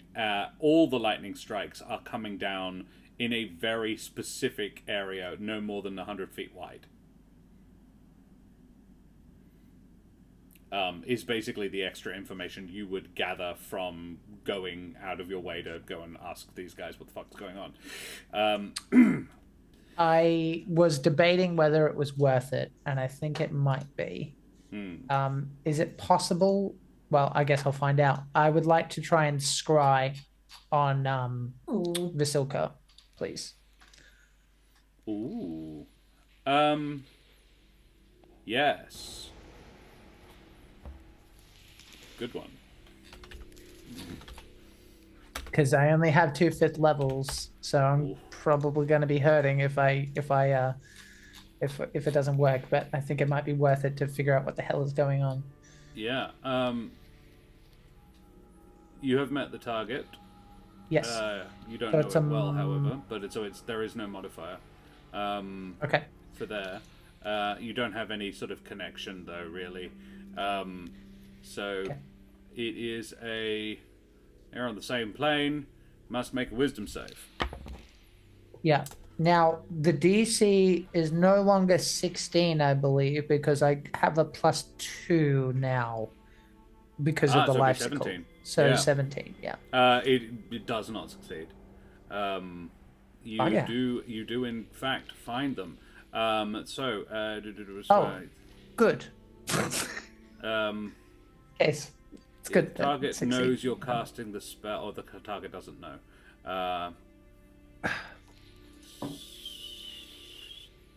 I specifically did not cast it on Strahd because I think, yeah, I'm not sure if I've done it before on Strahd, but it didn't work on Baba Yaga. I doubt it'd work on him. Yeah. Instead of targeting the creature. Yeah, right. So you just know where it is. Yeah. She is about 500-600 feet away from the hilltop as well. She is, I mean, so you would presumably get a vision of her doing what she's doing at the time. She is sitting next to Strahd. Yep. On a hilltop. So no, not on a hilltop, but yeah, on a smaller hill, looking up at this one. Lightning striking the area around it. They are on a sort of picnic blanket. And they are kind of just sitting cutesy next to each other, looking, watching. your perspective sort of floats around her until you are just sort of surveying around her, and then Strahd turns and looks directly at you. And I think then your connection is broken.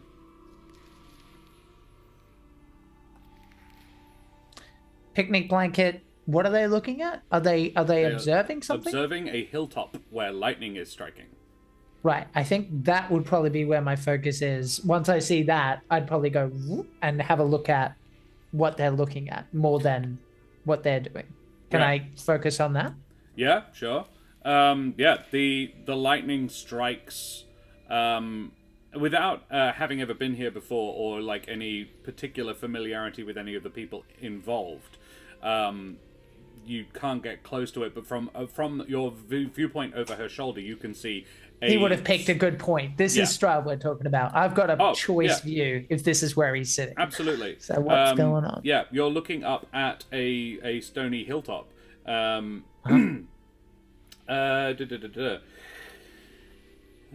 trail through the thick woods leads to a hill covered with dead grass and cairns of black rock. Dark, ominous clouds gather high above, and a bolt of lightning strikes the hilltop. West of the hill, the land, the woods, and the sky vanish behind a towering wall of fog. You are south of it, looking north towards at it. The trail splits as it climbs the hillside, forming two concentric rings around the hill, as well as a third one heading up to the hilltop. And there is a circle of stones at the top of the hill where the lightning is striking. Make me a visual perception check from this vantage point. Yeah, I got a 22. Very nice. 15 plus 7. You can see within that circle of stones there is a statue. Though it's hard to make out exactly who or what it is. But there is a statue, and the lightning is all striking the stone circle, not anything within that circle. All the bolts are hitting the stones. What was the statue? What was the shrine to? That was a shrine to Ardea, was it? Yes. I'm trying to remember. The one in Kresk? Yeah. Yes. Yeah. It wouldn't be that. Okay. In that case, for the record, it's like coming through like a crystal ball, and that's probably what I would have been focused on, is we're getting closer. And I would say I would basically just relay that information, everything I saw, and basically add they're doing something to the statue. We got to be fast. There's something that he wants with that statue, and I don't know why. Any of you magical types able to find out anything more? Or know anything more about this kind of ritual? To be fair, if it's in the crystal ball, maybe... I don't know where Irina was. Was Irina in could have been looking at it too. If you're doing this, when you get to the Mardikovs, you all disembark. You have a chat. If you're wanting to learn more, that would be when you'd done it. So Irina can absolutely have been looking over your shoulder. Irina, you can make an Arcana check on this, as you can too if you have been watching. I don't think he'd be doing it with us there. Okay. Sorry. 22. Have I read about this in a book at some point? A 22 from Irina, and Ez got a nat 1. Sorry, I missed what you said, Ellie. Ez would have done it just to see if she knew anything about the ritual. Not. Does nothing. You don't. It's not your area, really. Irina, a 22, on the other hand. This is the kind of... It is druidic. It is natural magic. This is not... Yeah, this isn't wizardry, this isn't sorcery, this is nature. Everything here is natural. There is the dirt, there is stones, there is lightning, it's all the elemental kind of magic. Whilst wizards and sorcerers can employ that kind of stuff. This stuff is, particularly given that Yesterhill is famously associated with some druids. This is definitely druid-y, and there are druids involved, definitely. With a 22, actually, with a 22 being where you currently are, you feel a little pulse of magic that you don't, it's hard to place, but it's the same kind of magic as that is sort of emanating from a couple of different locations at this vineyard. Ah. I will. Life elemental magic. Yeah. Okay. I'll pass that info on to the rest of the group. Hey, Chuck. You reckon? Don't worry. Oh, you reckon that's that stone that they got? That they got the stone, the one stone, and these guys have the two stones, and that's maybe what they're using. Well, you said the druids were attacking the winery, right? Because they were looking for the other stone. So I would guess, yeah. So, are we still at the Mardikov's place? Yes. All right. So, lightning, druids, and life stone. What does this equal? They were Life. making blights, yes? Yep. Perhaps they are trying to raise something bigger. On the statue. What was the statue again? It was made of wood. A wood statue. That is a And- significant detail I did not hear before. Yeah, they're making that thing come alive. So fantastic. So Twig and friends, we might be meeting your big brother today, and it's probably not gonna go great for him. But yeah. All right. So do we book it to Yesterhill and try and stop them before they raise the thing? Davian would, before you go... Sorry, Ellie? You're muted. You're muted. We can't hear you. Do I have a flamethrower on the top of my cart? You do. Ah! Oh, Twigs, you stay behind the flamethrower at all times. Davian Markov says, my friends, I would send some with you, but I actually think we can be of more assistance in preparation for... I hate to say it, but if some should get past you, they must not claim what is here. My family and I will hide the other two stones. If they can use them for some dread purpose, it's not about getting rid of the vineyard. It never has been. If they're using it to power something bigger, then we must deny them this. We will take the stones and hide them elsewhere. Impossible to find. But if you do that, doesn't the vineyard die?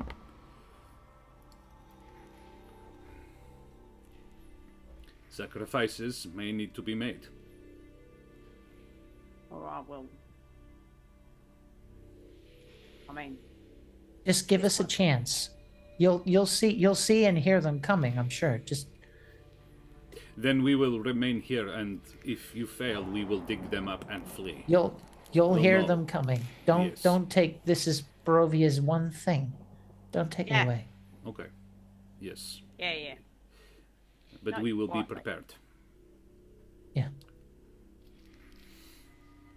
All right. Then So- I wish you good luck. Yeah, we'll need it. He hugs Selenox and Trish. He doesn't know the rest of you, but No, yeah. it's fine. Okay. Yeah. Then you go.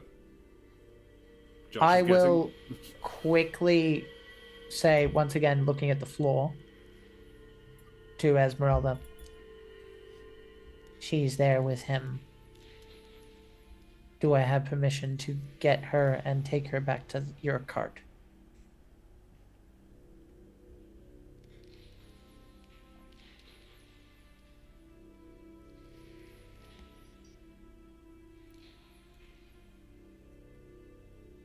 It is too dangerous to get close. What will you do? I have a trick up my sleeve.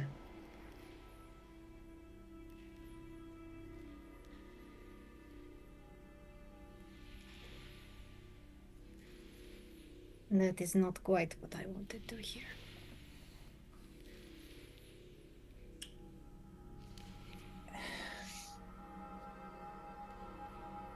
If you don't want her in the cart, that's fine. But I'm gonna.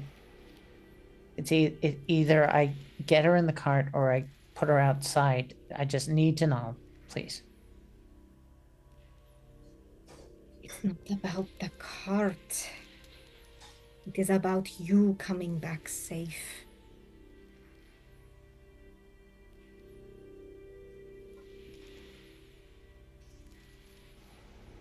That's all it is ever about.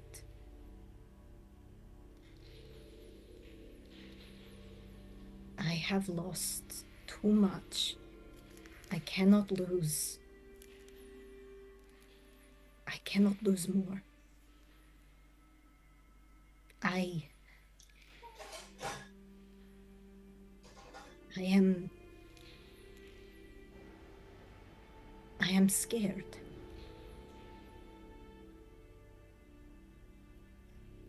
I cannot lose. Not this time. Not again.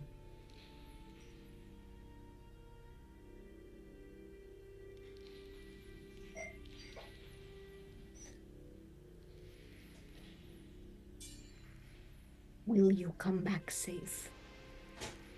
Can't promise that. You can't, but what you can promise is that if it gets too difficult to save her, as you call it, you will prioritize yourself. We can fight another day.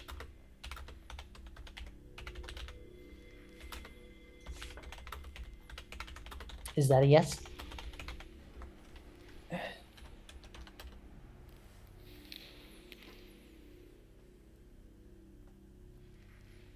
You are not answering my question.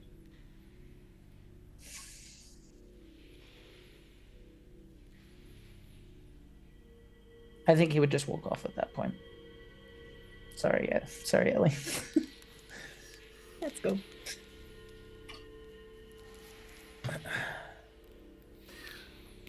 You continue on. Before we leave, Selenox has a different high five for every one of the children that live there. So there's like they all have their own secret high five that she does with all of them before she leaves. Yeah. Cool. Alrighty, you head off somewhat sullenly. Irina is heading towards a place she knows Strahd to be. How does she feel? Is she cool with this? Terrified. Fucking shitting herself. But she's keeping a brave face, you know? Yeah. Does she have any plans regarding that? Does she have a disguise on? Yeah. I mean, I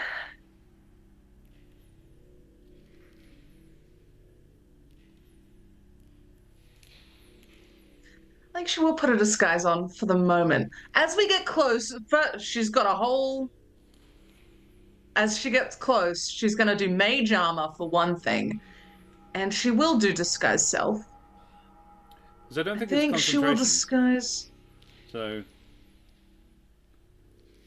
Good.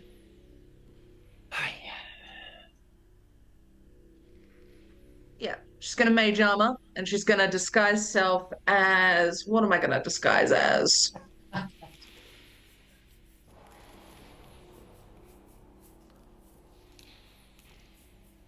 Esmeralda's twin. That would be highly amusing. Or just Like, quite she's like gonna her. disguise. She's gonna disguise as a Terran woman, same age, not more or less attractive, just different. Just a different Terran woman. Yeah, I like that. I think that makes the most sense. Yeah. Cool. Yeah, 2 cells. 2 Esmeraldas, probably more than Smoothie needs right now. Cool. Yeah, so you continue. Make your way to Yester Hill. Yeah, you get there, unless anybody has anything they want to do or say. So I'm gonna... Yeah, I do have one buff Uh-huh. thing I'm gonna try and do. Oh, yeah, absolutely. If you that- have anything you want to cast, now's the time. Yeah, I'm gonna prepare magic circle inside the cart. Oh, sure. So what that does is it's against undead, and from here on out, for context, I haven't gone into details because cleric spell lists are bullshit and there's a whole bunch of stuff. I've been to the Humblewood, I've been back. Yeah. He would have stocked up on everything he needed if we're fine to just hand wave that. Sure. Apart from the diamonds. Yeah. And so basically what it does is it creates a 10-foot radius, 20-foot tall cylinder of magical energy. Strahd can't enter it as well, though it may be a It's the same, domicile isn't it? vampire stuff. Oh, yeah, So that. who knows? Like, maybe he can't enter without permission. I don't know. But either way, I'm putting it on there, and it's basically just a magic circle, and it's the first time he's done the Titan symbol in a while. So like, he does it with a bit of hesitation, but he casts that, and I can go into detail now, but I think it's more interesting if we get there. So. Sure, love it. Selenox, is there anything you do in preparation? Is there anything you do in preparation? Can I, for the minute that we're, like, as we're on our way, can I spend 1 minute observing? Is that acceptable? You're doing your she's doing battle master stuff, I think. Yeah. I want to Yeah. know my enemy. Yeah. So I was Well- hoping that on the way I could do that. Knowing your enemy you need to be reasonably close to them to know Yeah. them, but that's absolutely fine. You can absolutely do that, because you don't need to get there and immediately start, like, just laying about yourself, murdering folks. Trish, do you have anything that you want to... I mean, Trish is pretty much ready to go at a moment's notice. Does she have anything that she needs to do? Right before we get to the hill, she's gonna tap on the speedy boots, and she's also gonna say to Smoothie, I'm sure you don't want to talk about this now, but I just wanted to say, you deserve better. No one deserves that. Thanks, Trish. You okay? I'm okay. Okay. I just wanted you to know where I stand. I get angry sometimes, but that was... You deserve better. Smoothie will hug Trish if it's allowed. It'll be short, but it'll be like, you know. It's permitted. Yes. We All right. The trail leads out into the area. Yeah, the dirt trail runs up the hill where lightning is striking the hillside. Basically, the trail comes out of the woods and you find yourself looking up at this hill. It is about 150 feet away from you. At the top of it, you can see a stone circle, and Selenox moving around inside. You and Trish recognize the telltale forms of druidy folk wandering around doing stuff. It's way too far away to make out too much detail about them. Do you leave the cart down the bottom of the hill, or do you come up with the cart?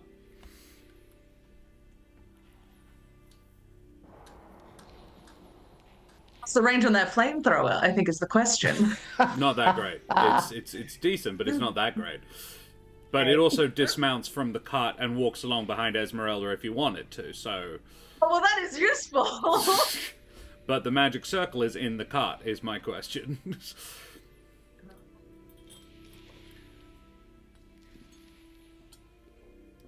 How close does Ez want her cart to the explosions? Not very, if possible. Park it at the base of the hill? Yeah. Yeah, sure. So your arrival is noted, but not apparently, doesn't seem to have been, like, actively acted upon.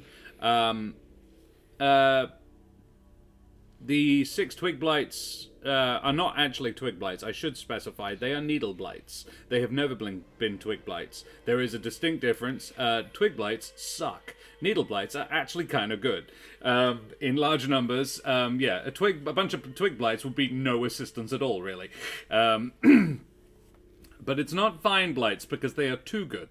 So, yeah, Selenox has 6 needle blights that do what she says. So, you are at the base of the hill. One more thing. Mm-hmm. Everyone has 10 hit points except for me. So add 10 hit points to your Temps. maximum. Temporary. No, max. Aid. Oh, aid. Yeah. Oh, no, it's 3 creatures, so I have to pick... Yeah, damn, because there's too many bloody creatures No, here. Not me. Or would you? I don't think it's... Yeah, I think he would, but I think he would probably not give it to Trish out of all of them because he knows that she'll be fine. Take it. Yeah. Alrighty. So Irina, Esmeralda, and Selenox. And I'm not going to say anything, it just happens. Yeah. So it's the max has gone up. Your by max 10. goes up by 10 for how the long? foreseeable future. Now? As No, long it's as a day. this episode. Yeah. I think 8 it's a hours. day. Yeah. Mm-hmm. Okay. I just have to remember to take it back off. I think you can actually. Just consider it temp if you want and just keep an eye on it however you want. Okay. Yeah. Yeah. Cool. Okay, cool. It means that you can just heal back up to that as well. It's a very neat spell. Yeah. So, dirt trails run along 2 concentric rings of cairns that encircle the hillside. Each cairn is a 10-foot-high mound of slimy black rocks. These are burial mounds that predate the arrival of Strahd. They have remained undisturbed for centuries.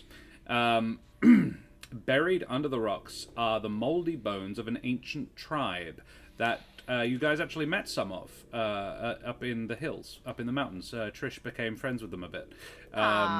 Ooh. Yeah, or one offshoot of that tribe. Similar vibes, but this is very, very long ago. They are not the same peeps. Atop the hill is a wide ring of black boulders and smaller rocks that collectively form a makeshift wall enclosing a field of dead grass. Lightning strikes the edge of the ring from time to time, about once every 10 to 15 seconds, round about. Hey, Tony.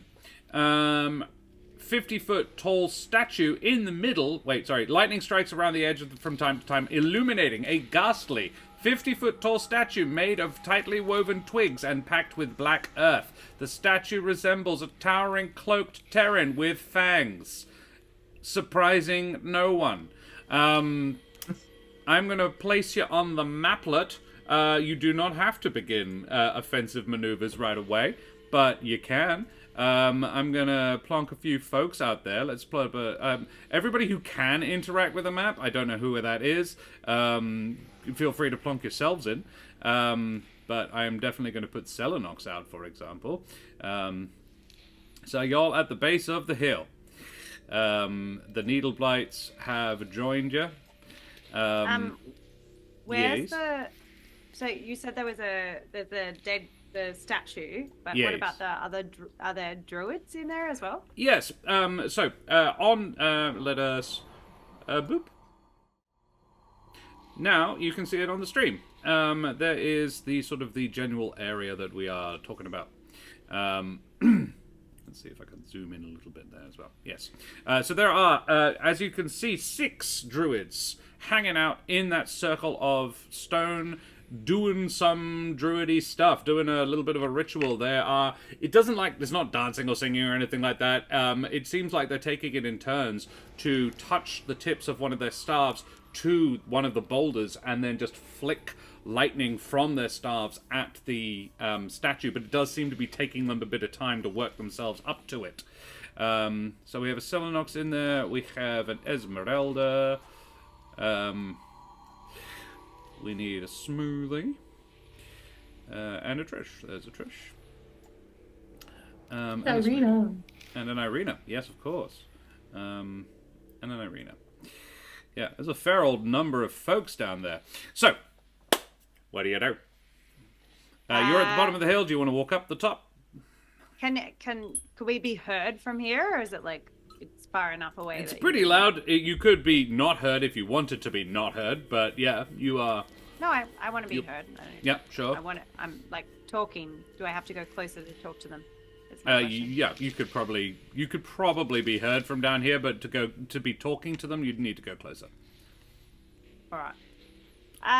So can I try the nice and friendly approach first before we get all bloodthirsty? Yeah. All right. I think I'm gonna. Yeah, try. All right. Do G'day. the needle blights follow you up the hill? So. I'm gonna tell them to wait for a minute. Okay, they wait down the bottom of the hill. Does everybody else follow you up the hill? You come up basically to just outside the circle of stones would be about talking distance. The lightning is not making thunder, but the actual crack of lightning landing is still quite loud. It's not silent lightning. G'day. What's the crack? One of them on the outside, a servant, turns to you and says, friends, you've come to assist, yes? Well, I mean, I might have. I take my staff off my back. I'm like, yeah, totally. Yeah, enjoyed. he sees that. He's actually looking at that.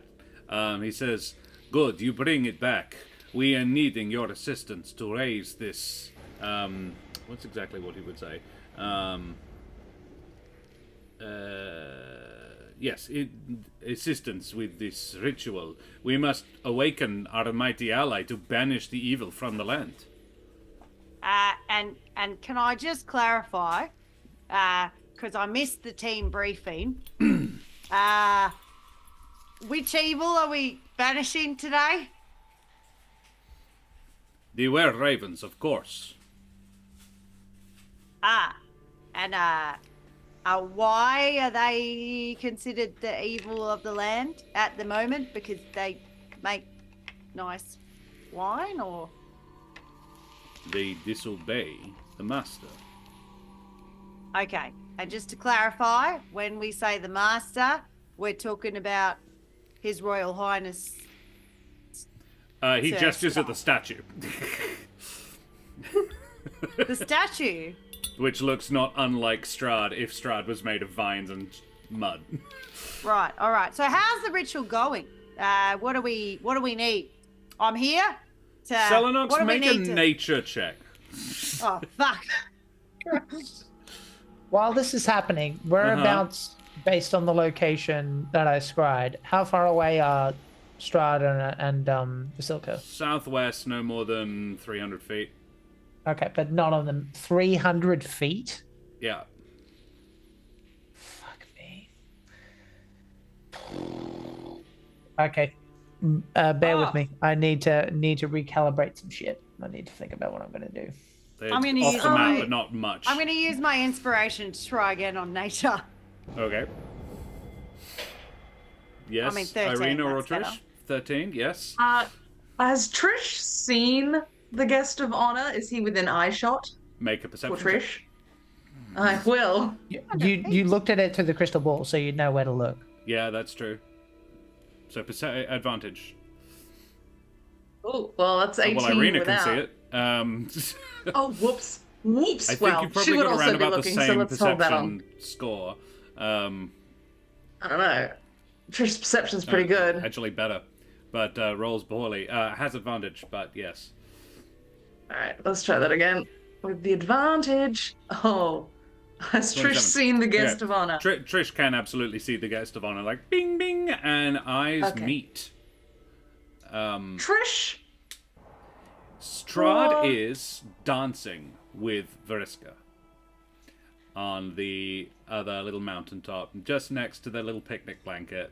There is no hamper or anything next to it, though there is a small bottle of wine. But yes, he is conducting her in a dance in much the same way he was last night. Selenox, you can tell with your nature check that this statue the ritual is almost complete. That staff in your hand thrums with power. It almost feels like it wants to reach out and touch one of the stones. So, Trish, the very instant she sees Strahd, goes into a barbarian rage. And for the first time, it doesn't feel voluntary. This force that she's usually got under wraps just fucking takes over her. She loses all sense of logic, and she just fucking goes. I will be right behind her. Yep. Flying. You may struggle to keep up. She is a rogue. She's got the speedy boots I'm on. aware. I'm aware. Yeah. Yep. Okay. But yes, So, no, I'm absolutely understood.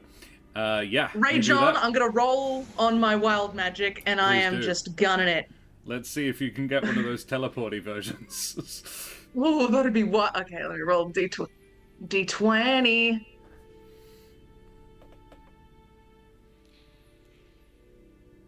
All right, what's a 7 on the chart? I had to pull. I've got too many tabs open, folks. Too many right? tabs.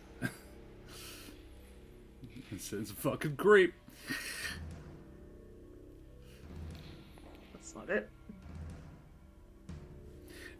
Yeah. Smoothie, Bear with you me a would sec, I'll just see what absolutely it is. spot this chap as well. You didn't even need to make a check. But yeah. I knew where he was. Yeah. I was just trying to be responsible. Someone else is like, and oh yeah, Trish is going. Okay, cool. No, off I go. Big furry distraction while I get. Yeah. Ooh, this is what I got on the wild magic.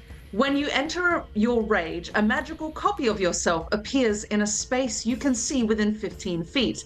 It has 1 hit point, immunity to all conditions, and uses your AC and stats for the purposes of saves. Wow. Once on your turn, you can mentally command your copy to move up to 30 feet as a free action. If your copy is ever more than 30 feet from you at the end of your turn, your rage ends, if your rage ends, it fades. That's useless to me because I'm running at full speed. I'm going to easily overtake it. I would say it matches you playing. for your run. It matches me? Okay. Cool. The whole point of it is that it can be you. I think I wrote it, so yeah. But I got a faster speed than it. But yeah, cool. It's with me. Cool. Yeah, you dash and it goes with you. Trish is capable of doing about 200 feet a turn. A turn. It's absurd. It's because she can double dash. The range, the Right, 'cause of the barbarian speedy boots. and the Right. speedy boots doubles her movement. So it's 180, I think, at least. Yeah, we found this out a while back. She can get going. If she's double dashing, she'd be raging as a bonus action, so she'd actually be only doing 120 feet for the first round. But yeah, she can get there next turn. Smoothie.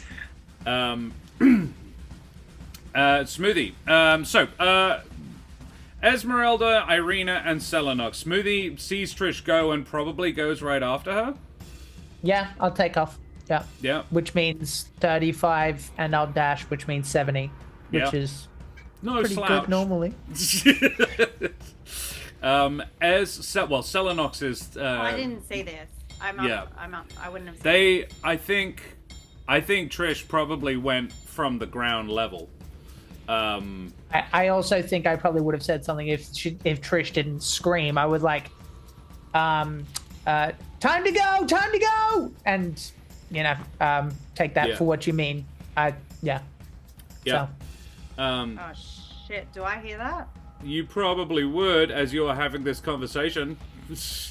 Esmeralda and Irina, I would say, have sort of gone up the hill with Trish. I'll actually clarify my meaning Selenox. because I've got time, right? Because I'm not going 200 feet around. I'd just be like, stop the tree! And I'll try and back up Trish. Yeah. Cool, you do that. So, yeah. Selenox, Esmeralda, and Irina go up the hill. Smoothie and Trish go up a different hill. Sel, you have determined to your satisfaction that the thing is going to happen very soon, and it's not going to be good when it does. Irina, you sense that magic from within the ground. You can now sense it from within that statue. Oh no. Ooh. And Smoothie is not that stealthy. Oh, no, yeah, sorry. Yeah. Can I clarify? Sorry, you said that they were touching their staff to the stones or to the statue when they To the stones sparked? and then to the statue, basically. They take the lightning stones out and of the then the stones statue. and then you're using it to infuse the statue. Sort of All right. thing. And how far? Sorry, I can only barely see the map. Am I 10 feet away-ish? Yes, I will zoom in a little bit. Because all the relevant stuff is much closer. So yeah, you are 10 feet away from the nearest dude. From the statue, you're about 25, 30 feet. 10, 20, 30. Yeah. Okay. So. But they seem to think you're an ally right now. Yeah, I got that. So. 1, 2, 3. Oh God. I'm gonna get myself killed. Alright, Selenox is gonna hear Smoothie say, take care of the tree, and it's time to go. And she's like, alright. So Selenox is going to walk forward quite calmly. And then when she gets closer, she's gonna cast Thunder Wave. Ooh. So I'm gonna try and get close enough that I can get as many as I can, and I'm gonna Thunder Wave out. And if I can get some rocks and stuff as well, that would be Very well. I reckon you can get 5 of them in that Thunder Wave. It's a 10 foot range, I think, on Thunder Wave. Or 15 foot. Okay, yeah, you can get all but the dude who greeted you. If you're wanting I maximum like that damage. guy. Yeah, well, Yeah, no, it's fine. that would be rude. Yeah, he just talked to me. Yeah, cool. Whereas, and because this is going to initiate combat, whereas and Irina, when you do this. Following? Yeah. Alright, Ez, do you have your flamethrower with you? Yes, I do. Irina, you've got mage armor up, and Yep. yeah, cool. You could probably guess Sel's going to do something fairly explosive. So let us roll initiative as Selenox burns her first spell slot ever. That's not technically true. I've disappeared a couple of times. But that What's the wasn't a spell spell slot? slot. My first druid. That wasn't a spell slot. That was just something you can do. That's an ability at this point. No, that's fair. That's fair. So, Selenox, let's have initiative order, please. Esmeralda gets an 11. Fair start. Ez with the 11. We have I get a a 4. 4, but surely That's I get fine to because cast you are my going to Thunder do Wave the first. thing, and then that actually yeah. makes perfect sense. Sel gets a 4. What was the Trish spell slot gets a for? I was away.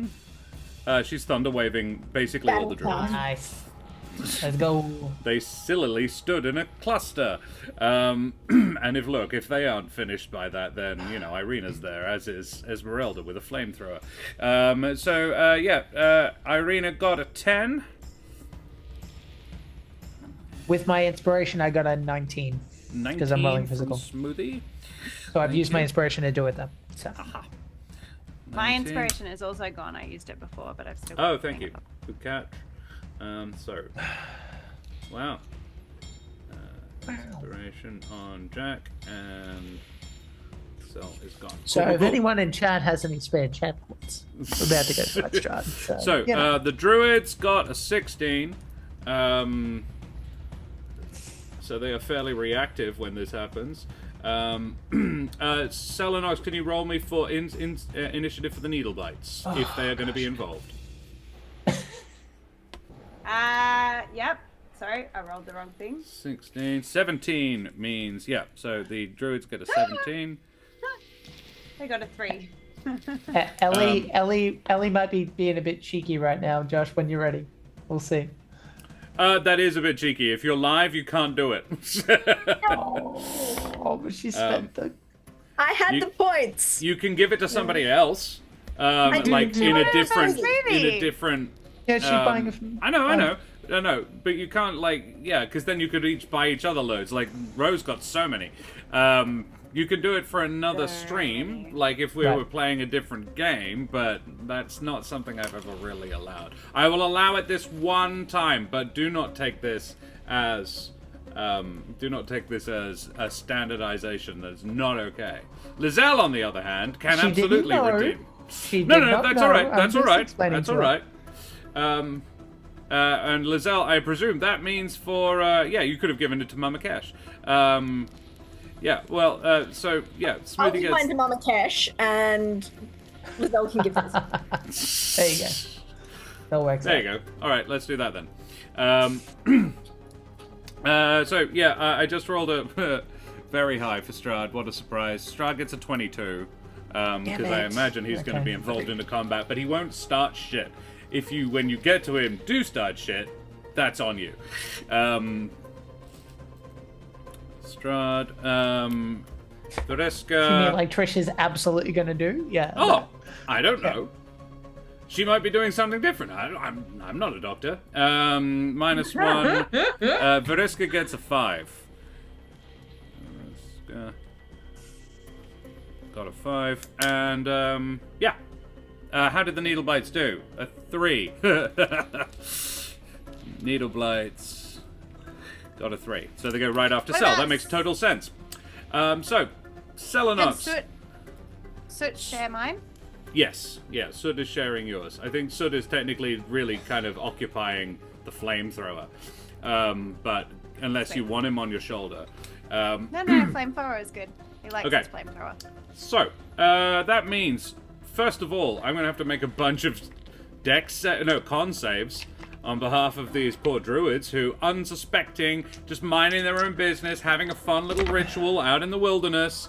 We one just of them want got to a starve crit. the population more. We're innocent. Dead set. Whatever. What of it? We're just doing what the Lord wants. So, I reckon 3 succeed with a 15, a 20, and a 19 on the dice, but the 4 and the 6 probably don't. 2 passes, 3 passes, 2 fails, which isn't bad for a first level druid who's mostly a fighter. So roll me some damage, Cell. I already did. It was a 6. 6 points of Thunderwave damage. Halved on 3 of them. But yeah, cool. Can I use my D4 on that as well? To up it Yeah, up? I'll allow it. Yeah. Because it was a shitty roll. It It was a really bit sad. shitty. That's not An right. extra 4. Hey, so that's a 10. bit better. There Hey. you go. Alrighty. So Druid 1, 2, and 3 all took 5 damage and were not knocked back. And then Druid 4 and 5 took 10 whole points of damage and were knocked backwards. And let us just say that it was going around the circle. 2 of them are knocked basically into the lightning stones. Not great. Not a super cool place for them to be. I will now roll their chance of being struck by lightning. Neither of them get struck by lightning. It's a 1 in 10, but yeah. Anybody who goes on those has a 1 in 10 chance of getting struck by lightning. Did any of the stones get pushed out of the circle as well? I will roll for the stones, because they are very big and strong. So if they're unsecured objects, they're Yes. automatically pushed 10 feet. You would definitely push some smaller things, like a whole bunch of the little bits and pieces. You definitely make the stone circle significantly less solid.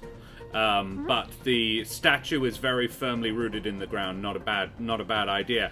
And they go, hey! Immediately your allies leap in, I imagine. Smoothie, it's your turn first. You are traveling. You've traveled 70 feet towards Strahd. Do you have anything? You're just burning your move and going. I'm trying to think if there's any useful things I can do. I don't think so off the top of my head. So if I go another 70 feet, which is my movement flying, that's 140. Yep. I don't think there's much else I can do. Yeah. Okay. Sadly. Yep, you are going. Very well. Meep, meep. Next is the druids who respond to this.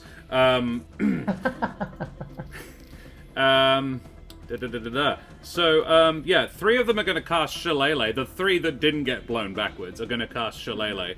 Unfortunately, their allies are all too close for Thunderwave to retaliate in kind. Yeah. 2 of them are going to cast Produce Flame and yeet fire at Selenox, and the other 3 are going to try and strike her with Shillelagh. They're not great, but, you know, there's enough of them. So let's find out if... Yeah. Alright, 3 of them go for... a 21, a 20, and a 19. I rolled a 16, 15, 14 on the dice. How is Cell's AC? So I'm 20 on the dot. 20 on the dot. Okay. Yeah, this is probably very stupid of them to gather around you. But yeah, 20 on the dot means 2 of them hit. And their buddy that showed you in is also going to do that, but he missed. So 2 hits. All right, I'm okay with that. Are they hitting with a melee attack? Yeah, they are hitting you with a melee attack. For 7 and 5, plus 2. So a total of 7 and 9. 16 points of damage. With Shillelagh. Yep. And one of them missed me, right? 2 of them missed you. With a melee attack? Yes. Alright, so I'm going to use the word I hate saying. Fuck, I hate words. Riposte? That one. On one of the ones that missed me.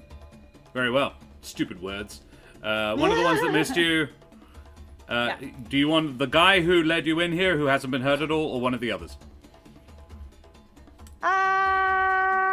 One of the ones who's been hurt a bit. Okay. Yeah. Extra funny if you remember, internet, that Ro is an educator of children. Fuck, I hate words. I actually love words. It's like my favorite thing. But there are just certain words that I Foreign find really words? hard. No, it's not even that. No, I found out at Very rehearsals Australian. this week. But I found out this week that I've been saying this word wrong my entire life, and I just couldn't.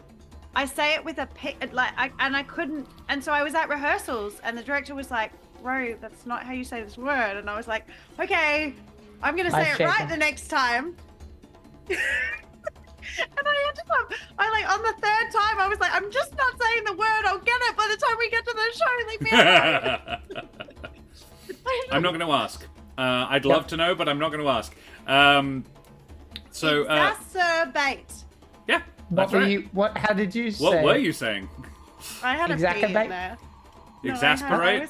I was saying exasperate. Which is a different word. Exacerbate. Exacerbating something is not exasperating I would get something. exasperated if something were to I was very exacerbate. So I get it. exasperated. Yeah. They're very similar words, that's fair. I tried. All right. So you 16 to rapier, you do, yes, it does. Even with Barkskin, which is cast, yeah, they still, they do get hit. But for 8, 9 damage. Because I got a 1+, but then I also get more than that because I If And then these another druids are D8. lucky, we'll have to Yeah. resuscitate. a D8 as well. Because you're burning a Battlemaster dice to do it. Yeah. Plus another 5, there you go. That one is looking, so the one of them is an Eliran, and he is looking a bit beat up. He's looking really quite punch drunk, actually. The others, not so much. And then 2 of them are going to cast, are going to produce flame at you, which is essentially the same damage, same dice to hit. Neither of them do it enough to, neither of them hit you. So that's all the druids. It's Trish's turn. Trish is fucking running. Running like a mad fuck. Just Love it. going for it.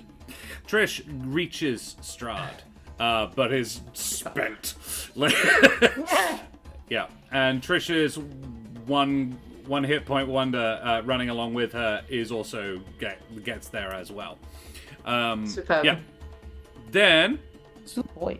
it is Esmeralda's turn. Trish has a bunch of enemies. Selenox has a bunch of enemies around her. What's new? Yep. She's got them right where she wants them. Now she can strike in every direction. Ez She's is a power Ez is trooper. gonna basically scream the exact opposite at her and be like, Selenox, get the hell out of there! Sure. But given that she can't do that right this second, what do you... I'm a little busy. For the next turn, move! But yeah, no, essentially right now, there is not a lot she can do, because she doesn't want to get in that right now, and she can't use the... How frequently can she use the flamethrower? Because you can definitely get at least... Like, I'm being very not okay with the squares. I should be more specific with all the squares.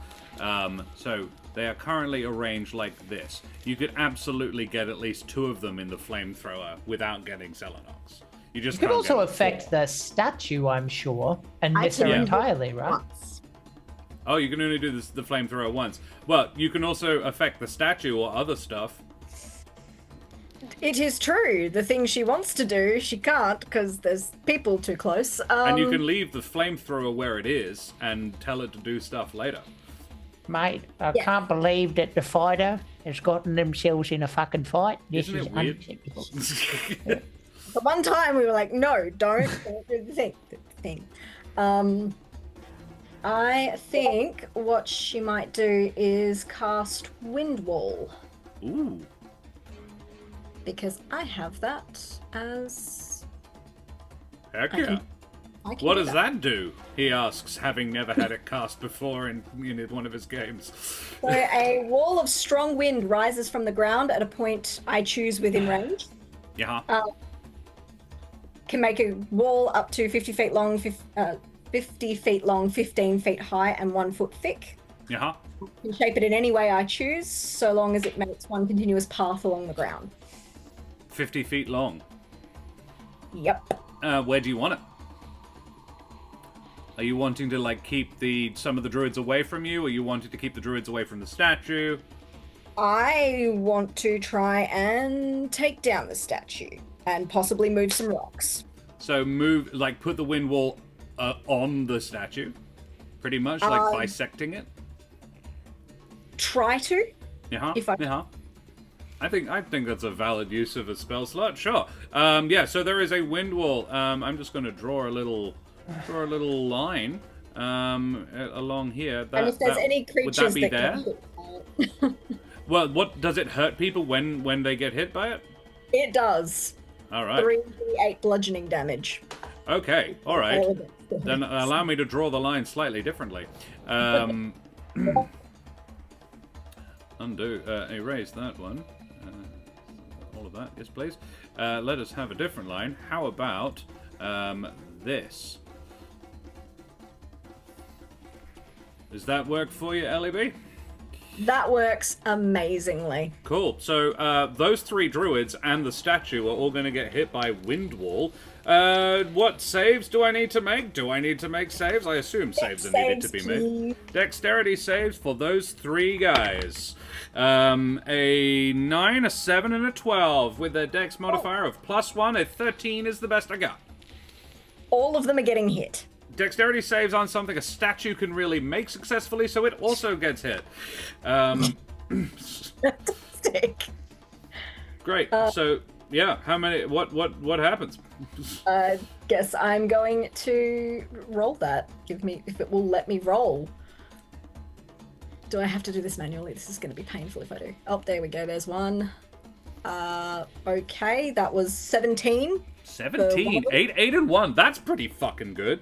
So the dude who Selenox was just chatting to copped 17 points of damage. Hello, Fred. the one that Selenox was beating down on with her riposte fucking dies. Gets just yeeted off his feet, thrown against the wall of stones, and it sort of immolates against as a lightning strikes him, and he dies. Then there is a bird folk who also takes 17 points of damage and is looking very unhealthy. But yes, Druid number 1 is dead. Druid number 6 and Druid number 3, Druid number 2 rather, are badly injured. Nicely done, Esmeralda. And the statue has taken 17 points of damage. Next is Irina. Unless Ez has anything else she wants to do. Yeah. I'm what casting. Taking the help action? Yes, please. For who? It's going to go on, probably at this point, Selenox.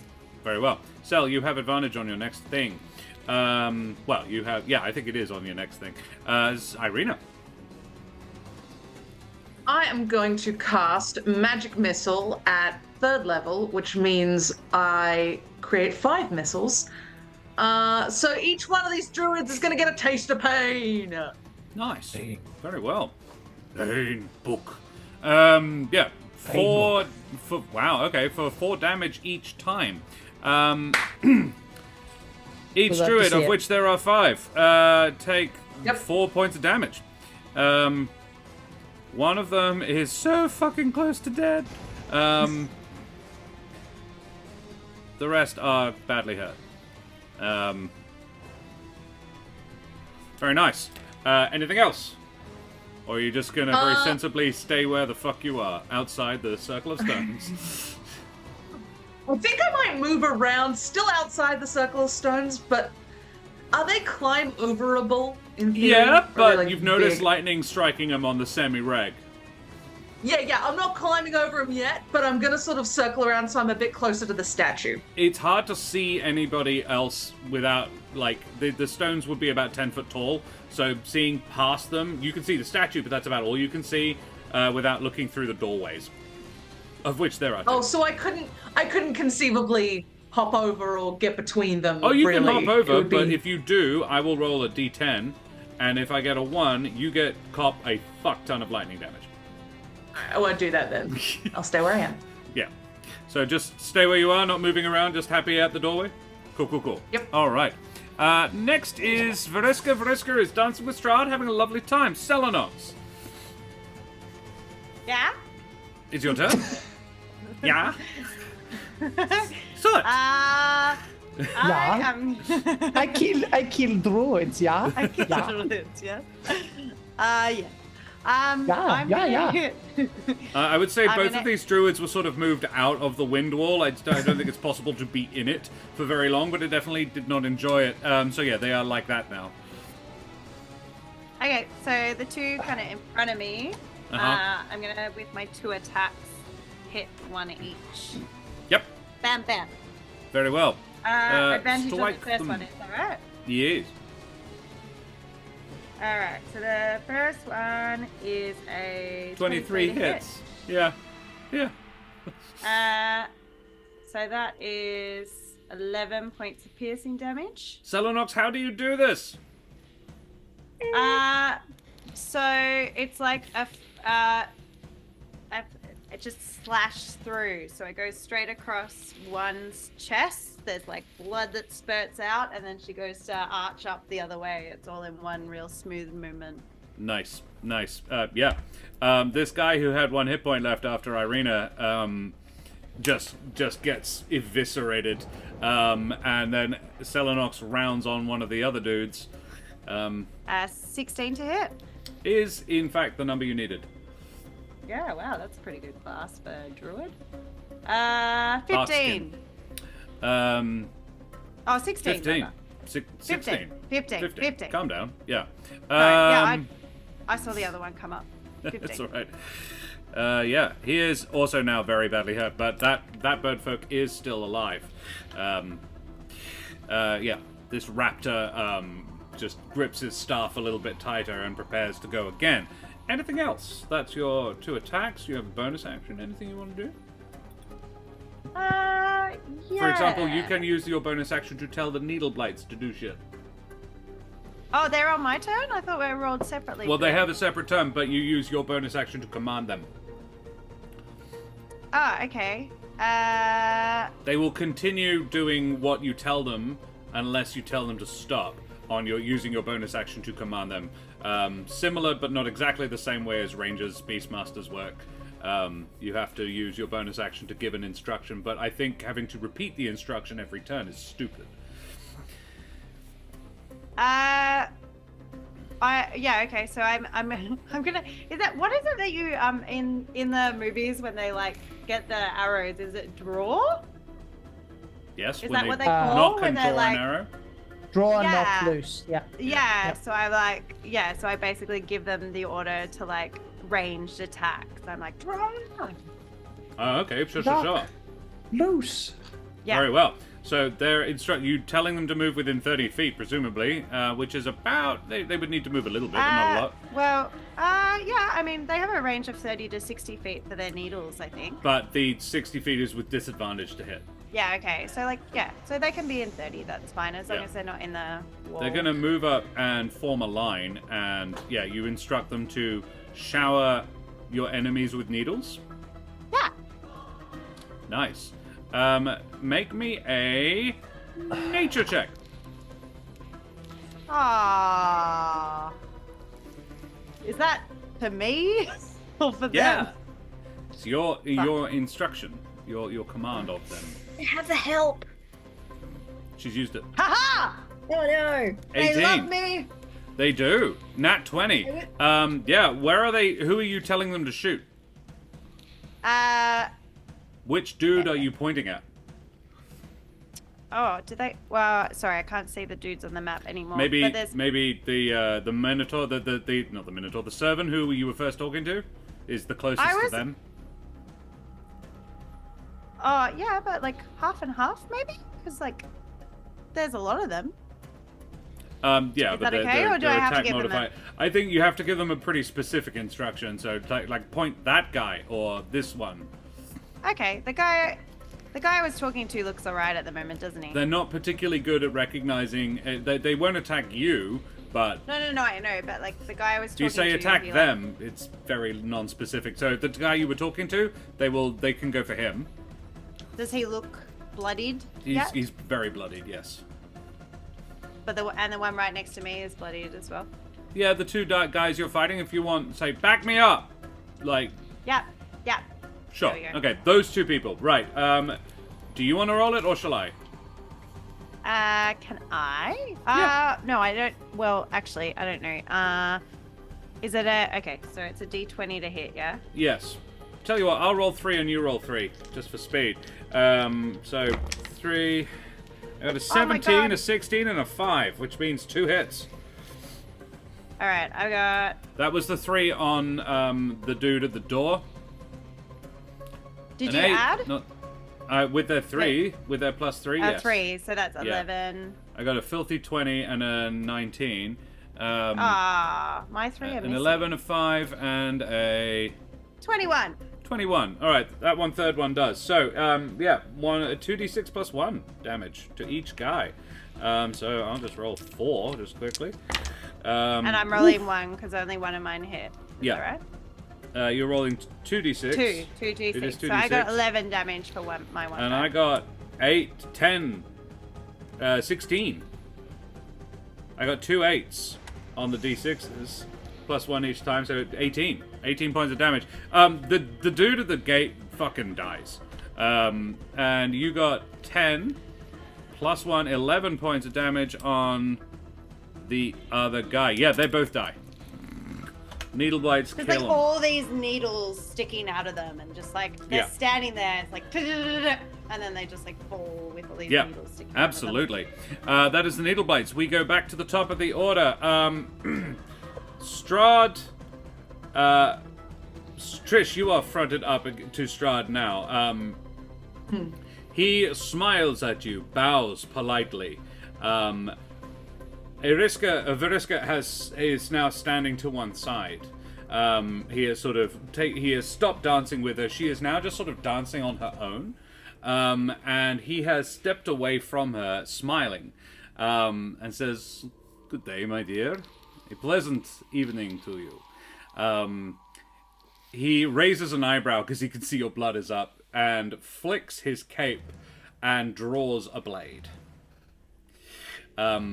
Takes a stance and says, "Your friends might be needing you."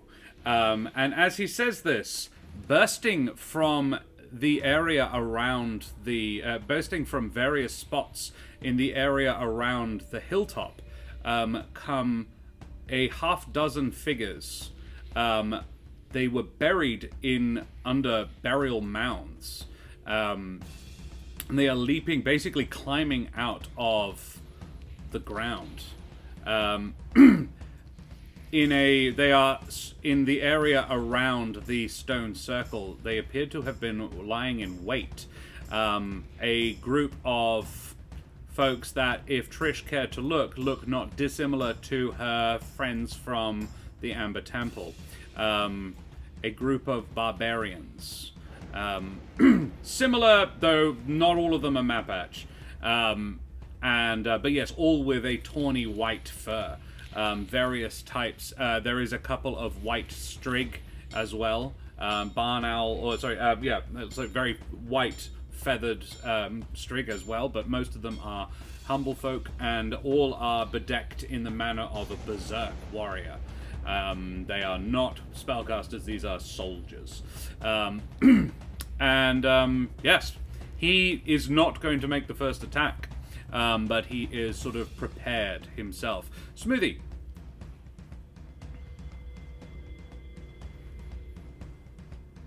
You are muted, my friend. I was going to make a joke because there isn't too much interesting about what I'm going to do, but the song Blackberry Way is written by The Move, which is coincidental because that's what I'm going to do. That's it. That's all I got. Very well. Smoothie he has now traveled 210. So you will be within sort of decent range next turn. I get to watch all this go down, yeah. Trish, the two druids left. I don't know why I said Trish. Trish will be next. Trish is on deck. But the two druids left are now going to closed Selenox and both cast Thunderwave at exactly the same time at her.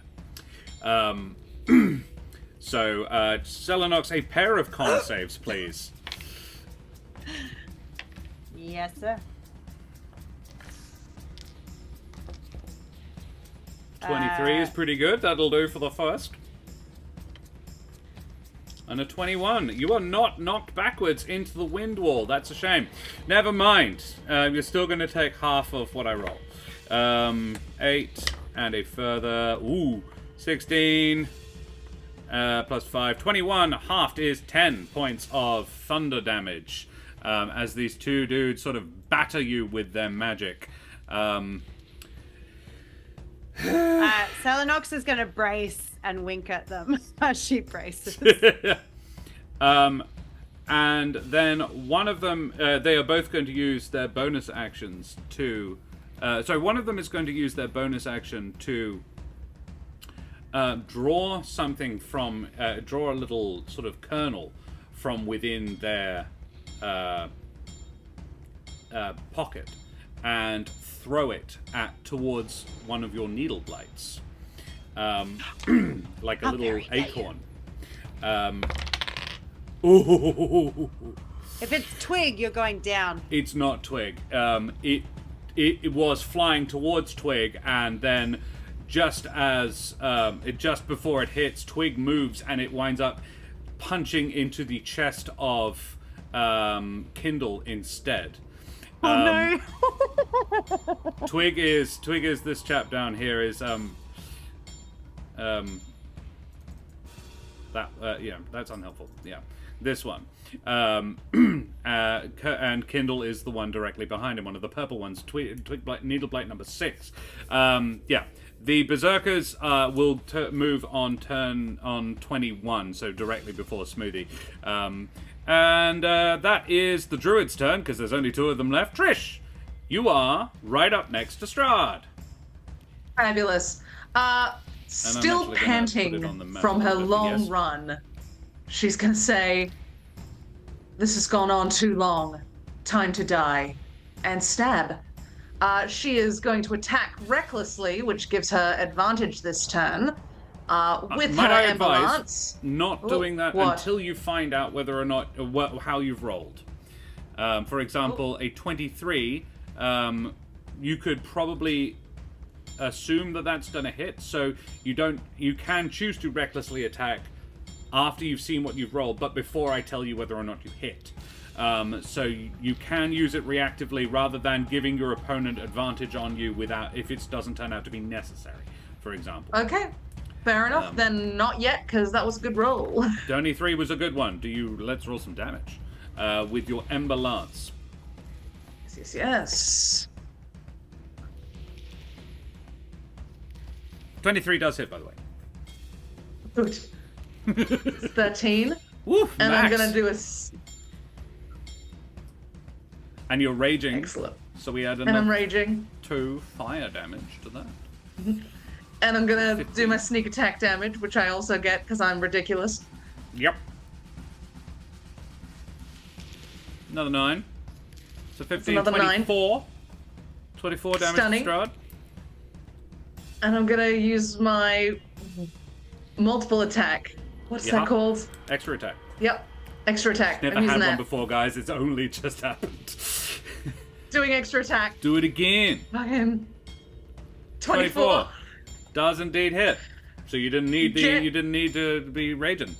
Absolutely get got. For another 12.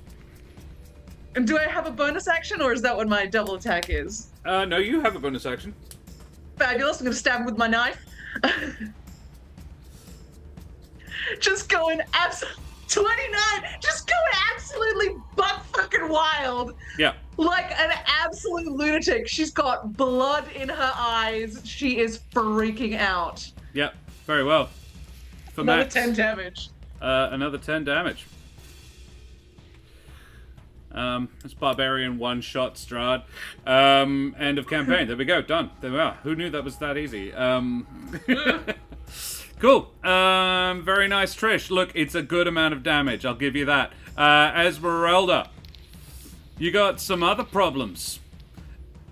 I do. So she's going to lose concentration and goodbye wind wall. Great. I love that for me. Yeah. Goodbye. Windwall. Goodbye, goodbye, good wind wall, goodbye, goodbye. Yep, It did the thing it needed to do.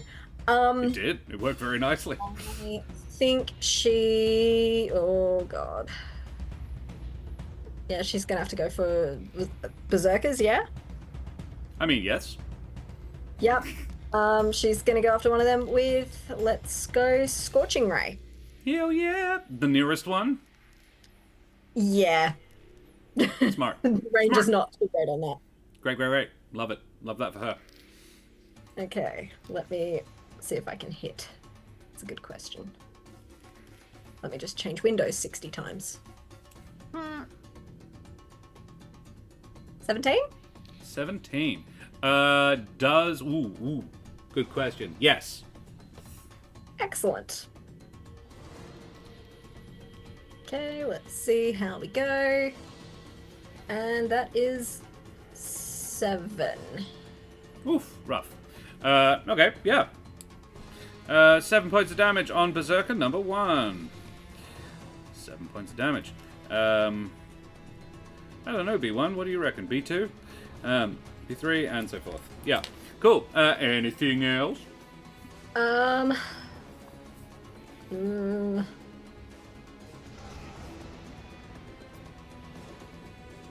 Might as well cast Help again, this time for Irina.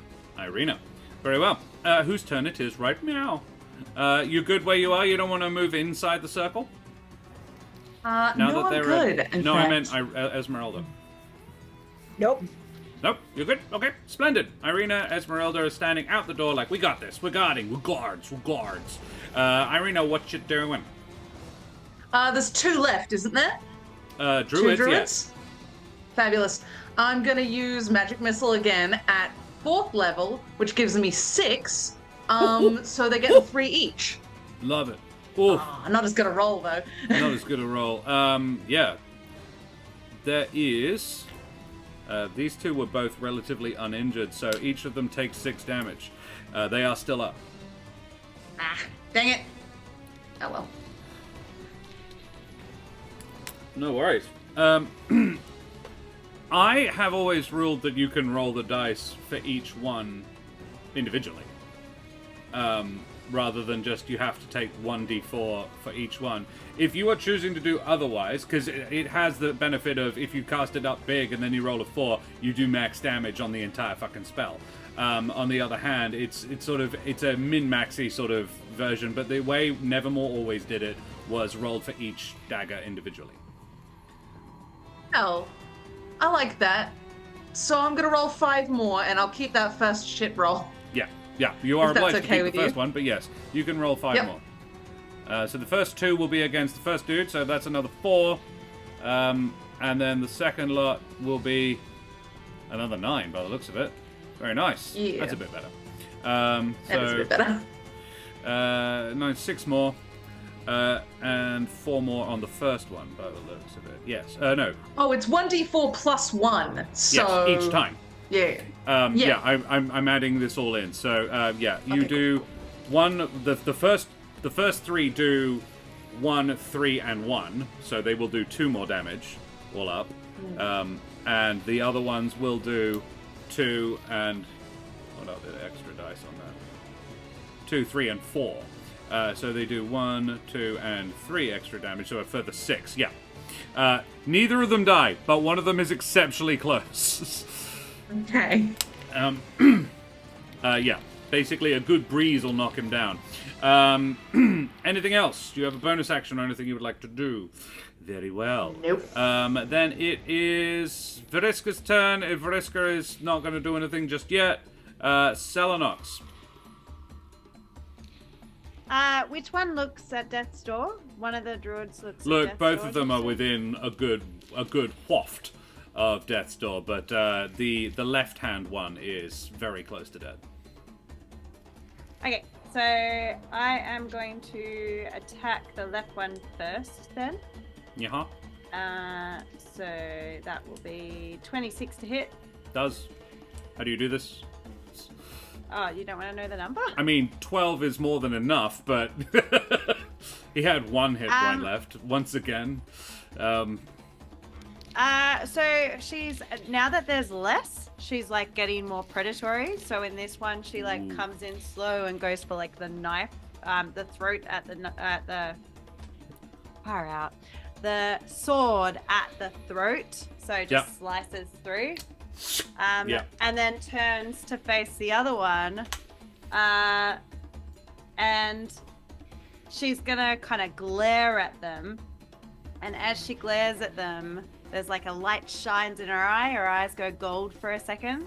And I'm casting Hunter's Mark. All right.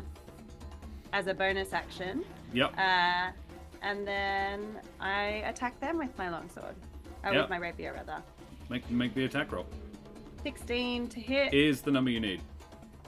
Fucking And stupid game. that is 8 plus another 1. I only rolled 1 on the... From the Hunter's Mark. That's absolutely fine. How do you really, really spoil this person's day? So she comes through from the throat slash and then just like slams into stomach and winks at them again as they Very well. started it. And I can't do that. You bonus actioned. Next turn. Yeah. I've bonus actioned already. Yeah. Yes. The needles continue to fall. But now they are striking you, Selenox. Ready. With one exception, all the needle blights are now flinging needles at you. That acorn that the druid threw has sort of started sending tendrils of an unhealthy green magic out in the chest of Kindle. And 5 of those needle blights are going to now be throwing some needles your way. But they rolled exceptionally poorly. That's because they don't really want to. An 8, a 7, a 5, a 6, and a 17. So yeah, one of them is going to get a filthy 20. But yes, some exceptionally bad rolls. None of them really want to, except Kindle, who actually really doesn't like his name. Selenox, can you please make a claw attack for me on behalf of Twig? Got my twig. That's 5 points of needle damage on you, Selenox. He rolled very poorly. Unarmed or a talons? It's claws, it's talons. It's the needle bite is doing it, not you. Ah. So the 17 is the dice. So you 17. Twig 17. hit. Twig is attacking one. So one of these needle bites has as soon as the others started throwing needles at you, Twig turns and goes for them. Aw, Twig. Twig has turned around and is starting to rip Kindle to shreds by the looks of it. Can you roll me 2d4s, please, Selenox, for Twig? I also didn't use my movement. Can I use my movement to get out? You can use your movement. Thank you. That would have been before the needle bites did their thing. Yeah. Where would you go? Just outside of the circle where the gals are. Okay, go and hang out with your buddies, with your gal pals. Cool. So 4 points damage. So Twig is going to do 4 points of damage to. I just crushed a caterpillar on my leg. Oh, I didn't know. caterpillar. Yeah, I just ran my hands along the top of my leg, and I was like, "Oh, what's sticky?" And looked down, and it's just sort of the green rolled up. But poor little guy. I'm like, "How the fuck did you get in here?" Is the question. I've been sitting at my desk for like 4 hours. All right. Yeah. So Kendall is gonna take 4 damage. Because he's actually a needle blade. But oh no, it's 5 damage. But yeah, there we go. Yes. So that happens, and we go back to the top of the order, which is Strahd. Strahd von Zarovich. Okay. Is going to firstly heal 20 points because he can. So yeah, he just regenerates. Howard. He just regenerates 20 hit points every round. I'm afraid that's just how he works. All right. And he is now going to use his multi-attack on you.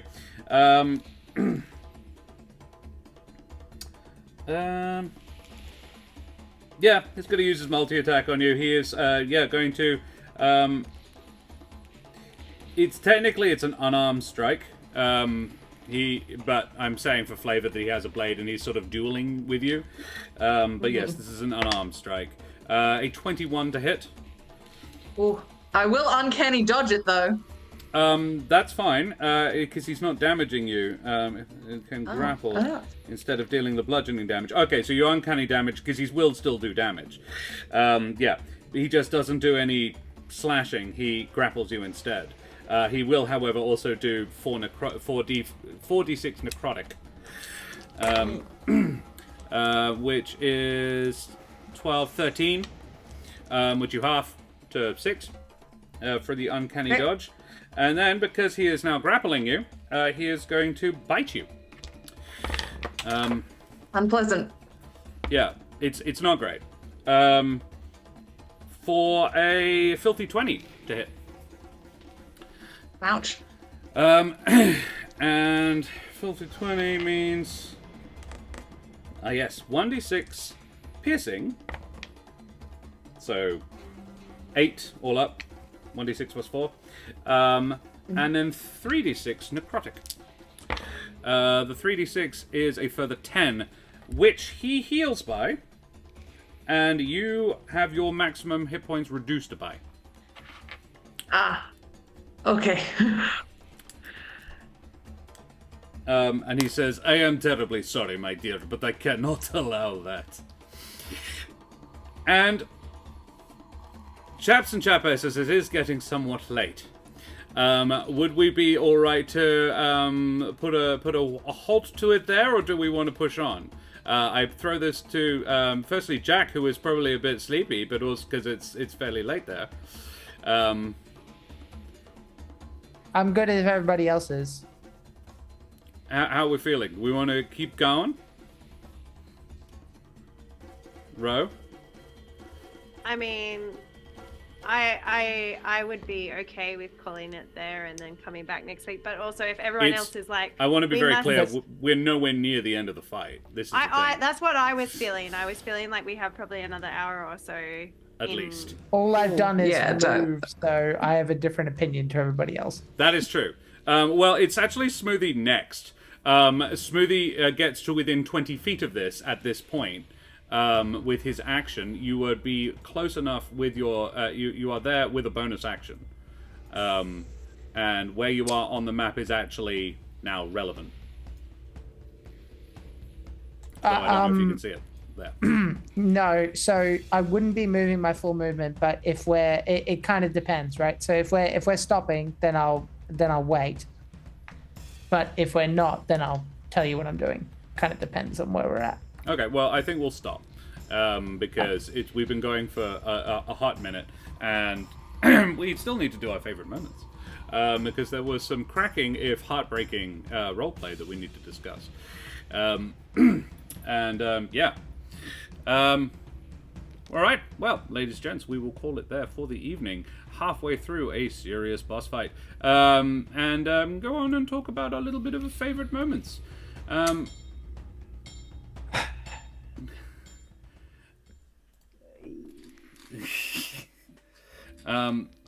So, gents and ladymen, thank you very much for playing with me this evening. That was great fun. I really enjoyed Trish's absurd 46 points of damage on Strahd in a single bloody round.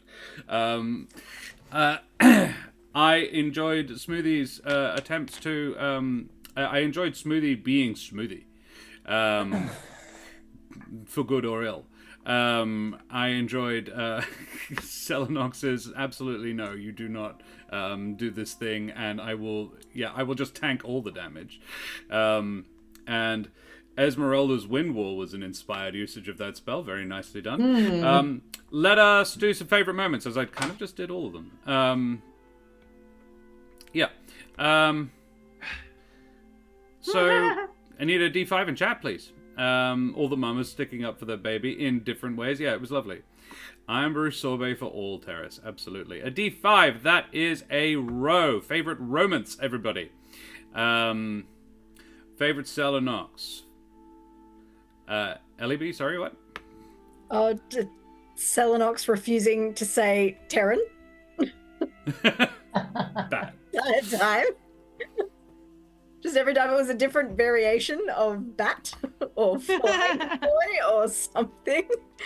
Yeah. It's gotta be the line. I missed the team meeting. Which evil are we dispelling today? Beautiful. Beautiful. The morning chat with Esmeralda was pretty poignant, because it's one thing where Selenox, like, has, kind of says what she needs to say. It's another to extend an olive branch.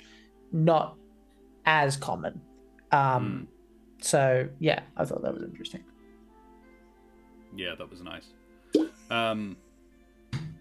I loved it because I know... So, that whole thing was an interconnected web of all the backstories coming into play and stuff that the audience does not know about Esmeralda and Selenox particularly.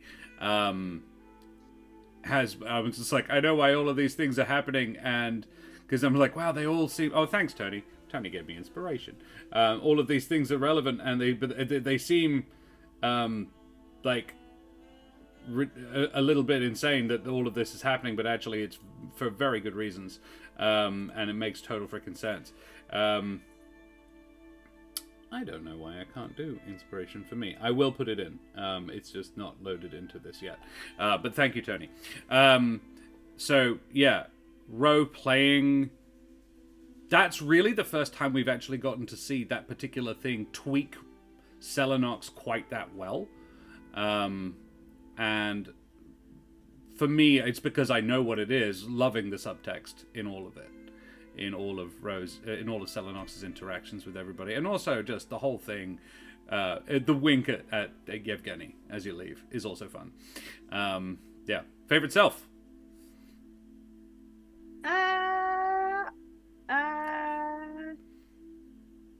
I enjoyed the callback to the tea interaction, because that was like my first ever streamed experience as Selenox. Yes. And it was nice, like that whole experience of like going back to Ruffles' house and then just being like,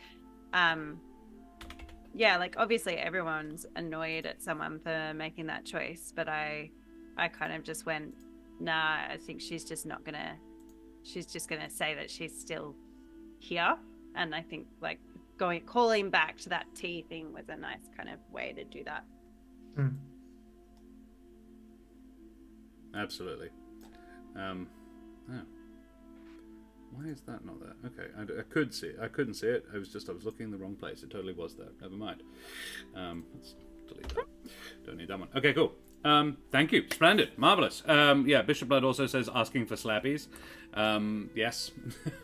Bishop Blood very kindly put a long list that I loved. Being drunk, interjecting with tea, threatening airs, consoling Smoothie, claiming Yevgeny.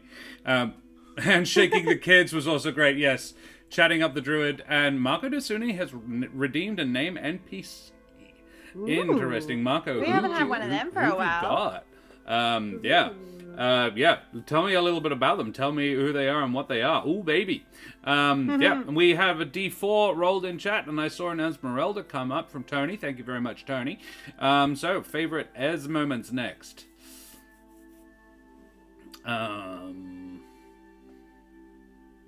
I really loved there was a rawness of particularly the conversation that Ez had with Spoovy afterwards in the morning. Yeah. And like you were like there were tears in your eyes, Ellie, as you like had this like it's just because I can't moment, and it was really a beautiful performance to watch.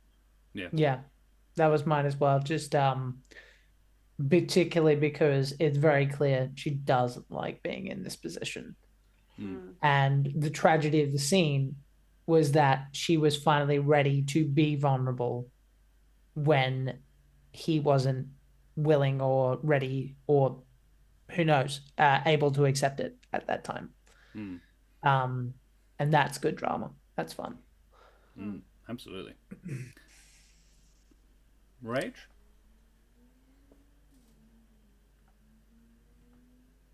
Yeah, I think it's been said, but just that speech after the punch was just a real window into a character who's usually so stoic, and it was fascinating learning a bit more about how her mind works and what her motivations are. It was really interesting. Yeah, absolutely. I'm going to say something different because that was good, but yeah. Bishop Blood liked the punch, and I did too. I was like, I'd have slapped him, but yeah, I'm Team Ez in this. But I really liked smacking on the door and the bed coming down. That was good. That was. Yeah. Favorite self? To be fair, I didn't actually like Ez in this. No, it's not a likable. Yeah, and it's not I don't like Ez right now. It was difficult to play her today. And I'm 100% do not condone violence of any kind towards anyone, so please no. But yeah, she was angry, and I in a weird way you feel kind of humbled that you get to play that. You get to play that kind of anti-hero moment sometimes. and she kind of she needed that. She needed that release, and that was it was fun to play.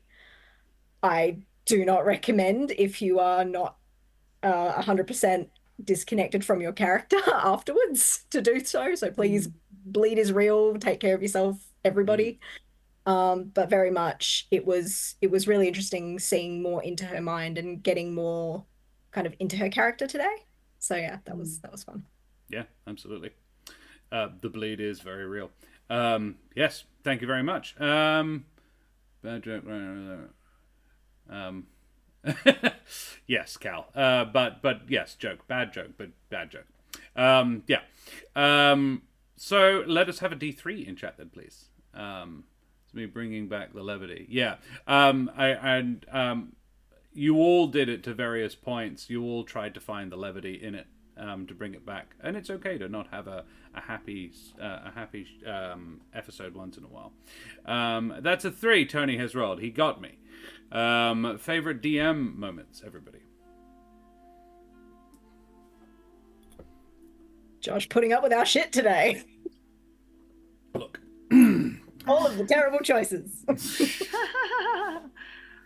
I really enjoyed them going back to the party because it was so unsettling. I was like, oh fuck. Oh, I didn't like it. But I did like it. They're too used to the bullshit. Yeah.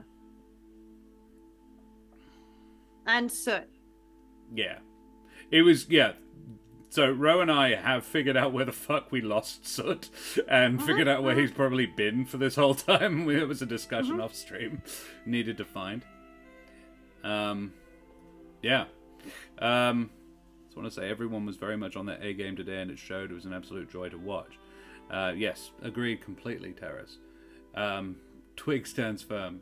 Yeah. Yeah, I quite enjoyed the betrayal of the twigs. Yes! Oh my god, I'm so angry. Epic tension. And just... How could you, Kindle? It's because I forgot your name 6 times. Yeah, and then you called him Kindle. Could have been My Tinder, Kindle- the sexy twig. My Kindle is my favorite. I liked the fucking picnic. I don't know why, but having him sit there with her, having a little picnic, watching the fireworks show, dancing, got me riled, man. I don't know why. Just, how dare you have a cute, fun date with your flesh puppet? Awful. Yeah.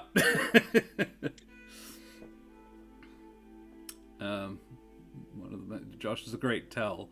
I love it. I love it when someone casts a spell and he goes, "Ooh, I love it."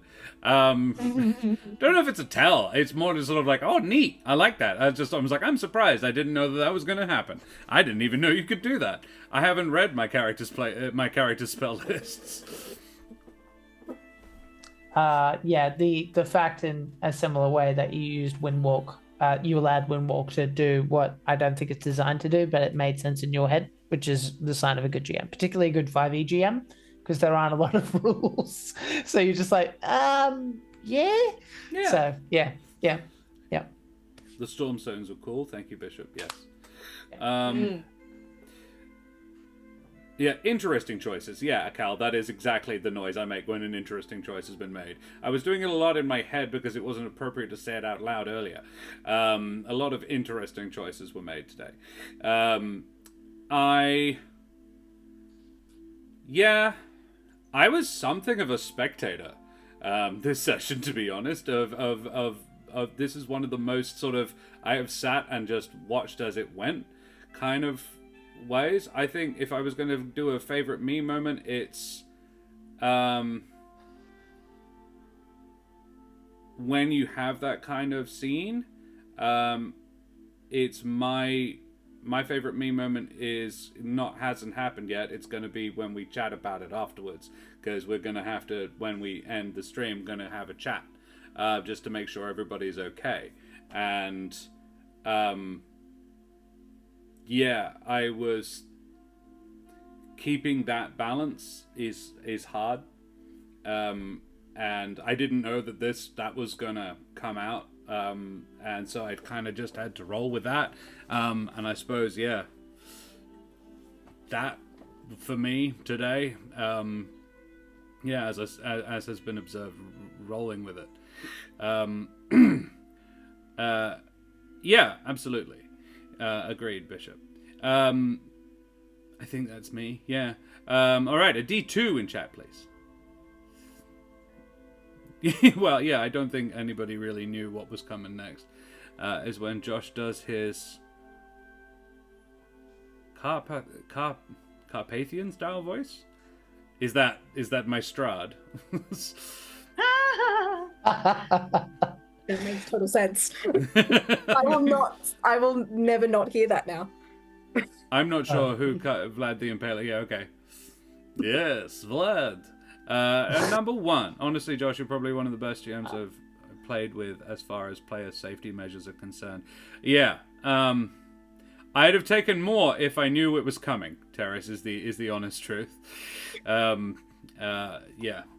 I didn't see this one. But so I was sort of playing catch up with it. Yeah, let me go on record because yeah, Josh is bloody good and he's really trying hard. So yes, that is absolutely correct. Good job, chap. That's correct. Thanks. Trish. It was. We had a one We're roll. talking about Favorite Trish. Oh no, my favorite was not Trish. My favorite was Irina. Yeah, fucking hated Trish. yeah, Trish. No, I fucking. Jesus. To put that, the eye thing. Yes. Exasperated. Yeah, I had the same thing. Yeah. So The pride in horrific. it. It was so gross, and you were just so happy about it. Yeah. She's excited. Yeah. It was the pride. It was like that. The just like, look what I found this out. It's great. I can do this thing. And like, you probably wouldn't be aware of how creepy it is, and if you were told, just like, yeah, I live in Barovia, man. Like that's just that's like saying your name is Steve. Flipping the eye back. Yeah. Yeah. It's like if you don't have a creepy affectation, do you even live here? Yeah. It's like at least you've got a soul. My favorite was also secondhand though. My at least. It's like several gently used lovers before. Yeah. I think mine is the distinction between Trish and Irina. And props to Rachel's ability to bounce between the two. To bounce between Trish's stoic badass and Irina's slightly whimsical, if in a really dark kind of way. Yeah.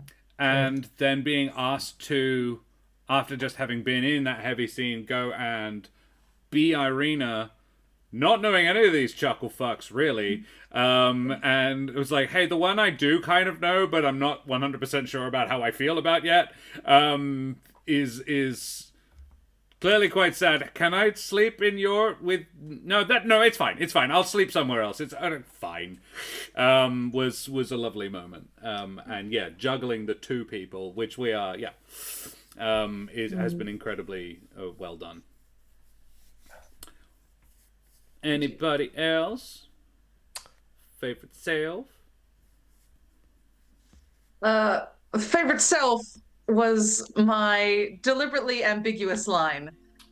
This has gone on too long. Time to die.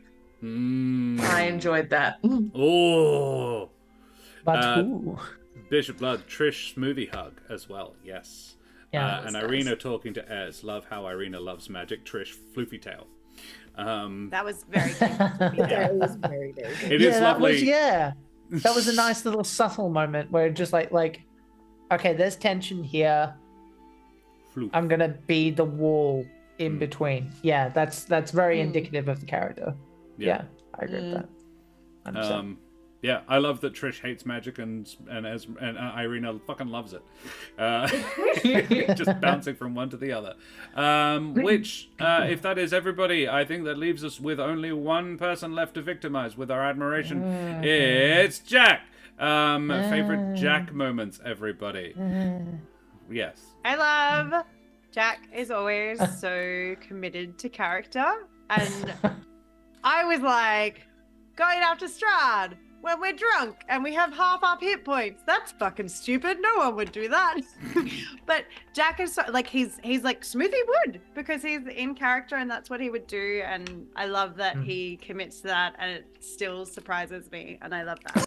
And I like when you were like you were like, I'm gonna say this once, I'm gonna tell you da da da, and I was like, what? Because I was just like, oh, so yeah, I love that your commitment to character means that we have those really awesome moments where characters do things that are completely unexpected from a like gameplay. It's so dumb.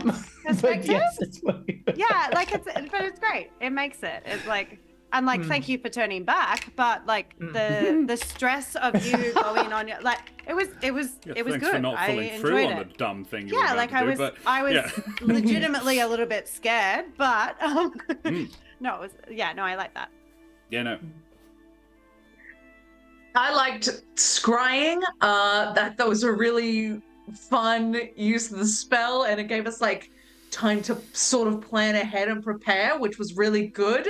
And I don't know if this was your flavor of it or if it's written in the spell, but using the crystal ball as the medium was fun. I feel like it's very Barovia, very old school mystic vibes, and it was really fun. In the back of a traveling cart with a crystal ball. It was great. Yeah, 100%. You're right. You have to think about that. I think really liked the. Oh, sorry. No. I like the commitment to character for a completely different reason. So, just when Ez hit, you wouldn't let me walk it back, which was very, you're like, nope, this has happened now. Yep. But also then later, when she was, trying to be open, it was very much nope, Smoothie does not want to hear this right now, and it was very realistic. It was portrayed really well, and you did that so much justice, honestly. I think it was the scene the following morning with Selenos. Trying to make light of it, of the shiner under his eye, and cracking a smile and then going ow, was very just truthful in the moment. Was very aware of what your character is feeling, and for in your head roleplay, that's harder. That adds another level of difficulty, because you don't have a stage and an audience reminding you that I just got punched. You didn't even stage punched. So yeah, there's an extra level there of difficulty. So it was it's something that's always impressed me is Jack sort of remembering what's going on with his character, physically and emotionally. It's always been very good. There, you are flattered, Jack. Flatter yourself. I'm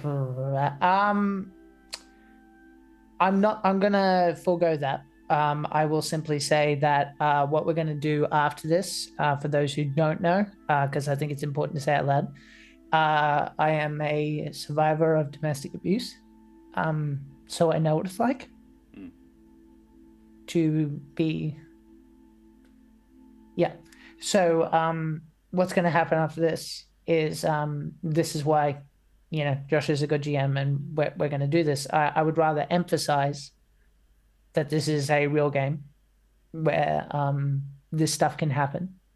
And the important thing as a professional in my own world is to note when it happens and to acknowledge it, and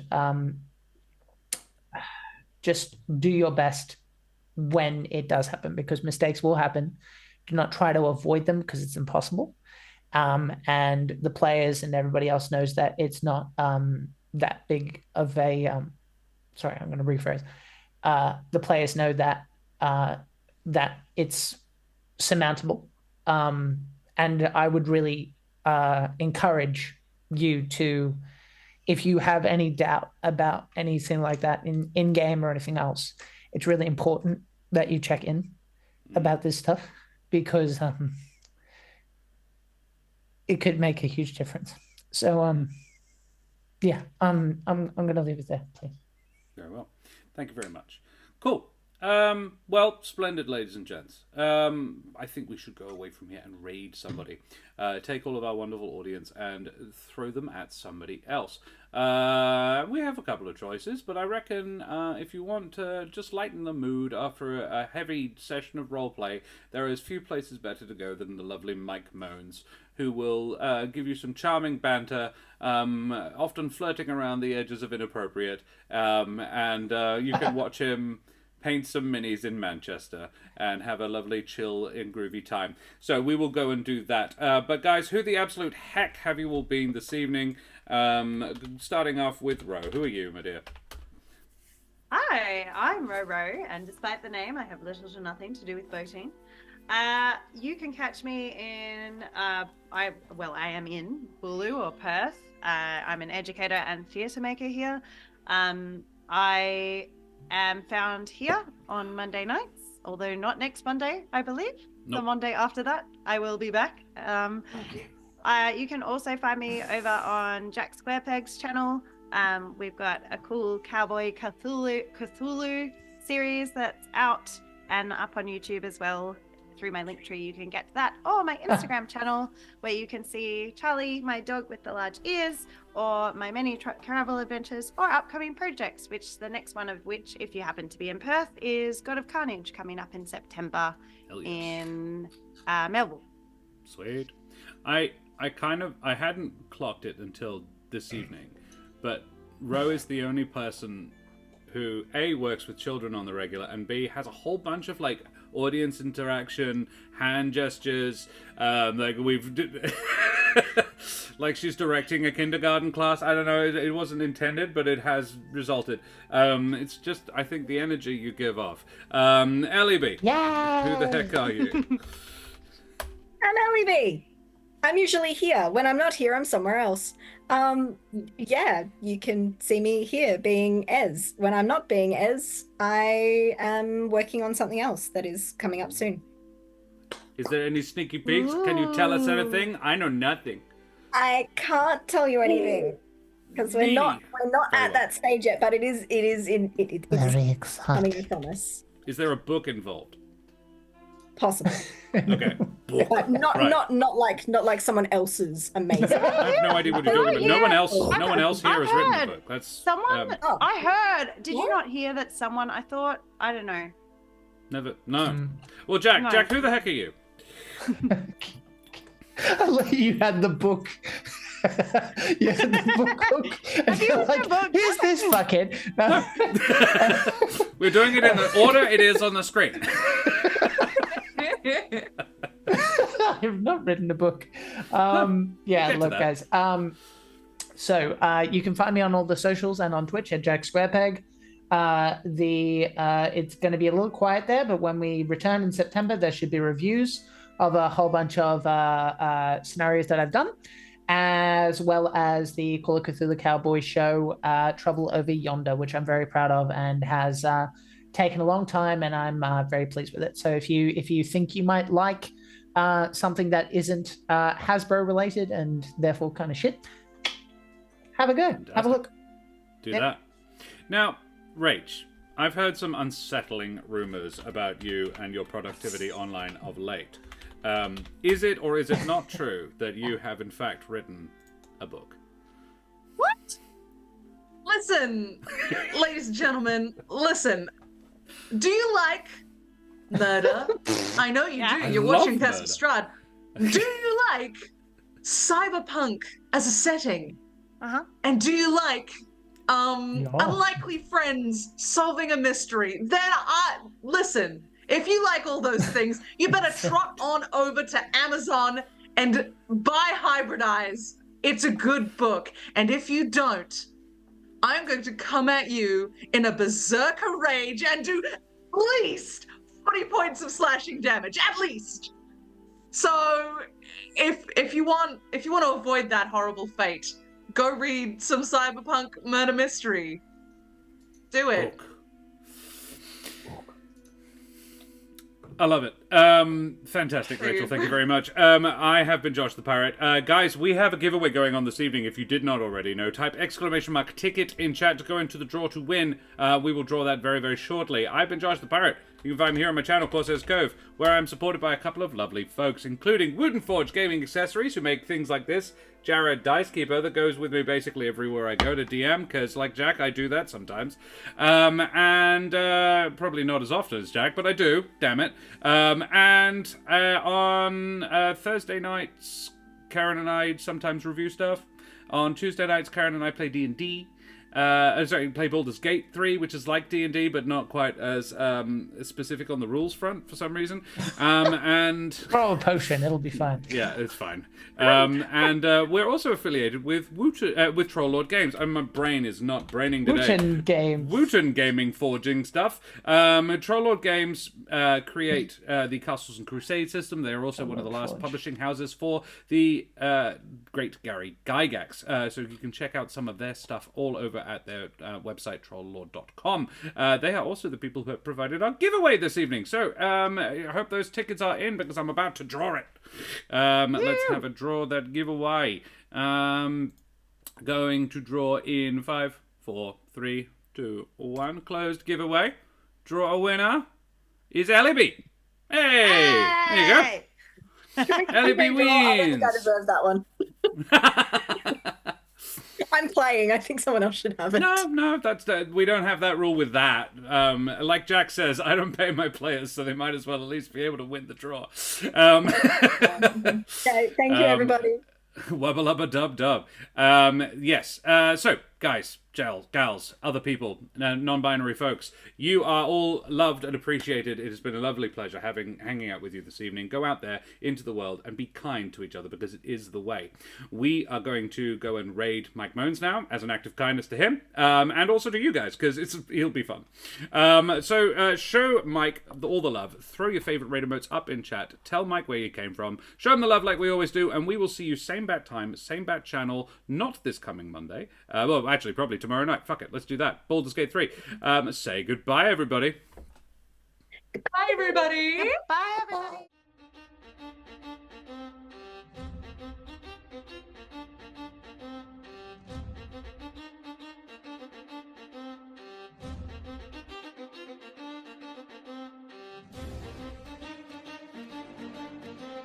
Whee!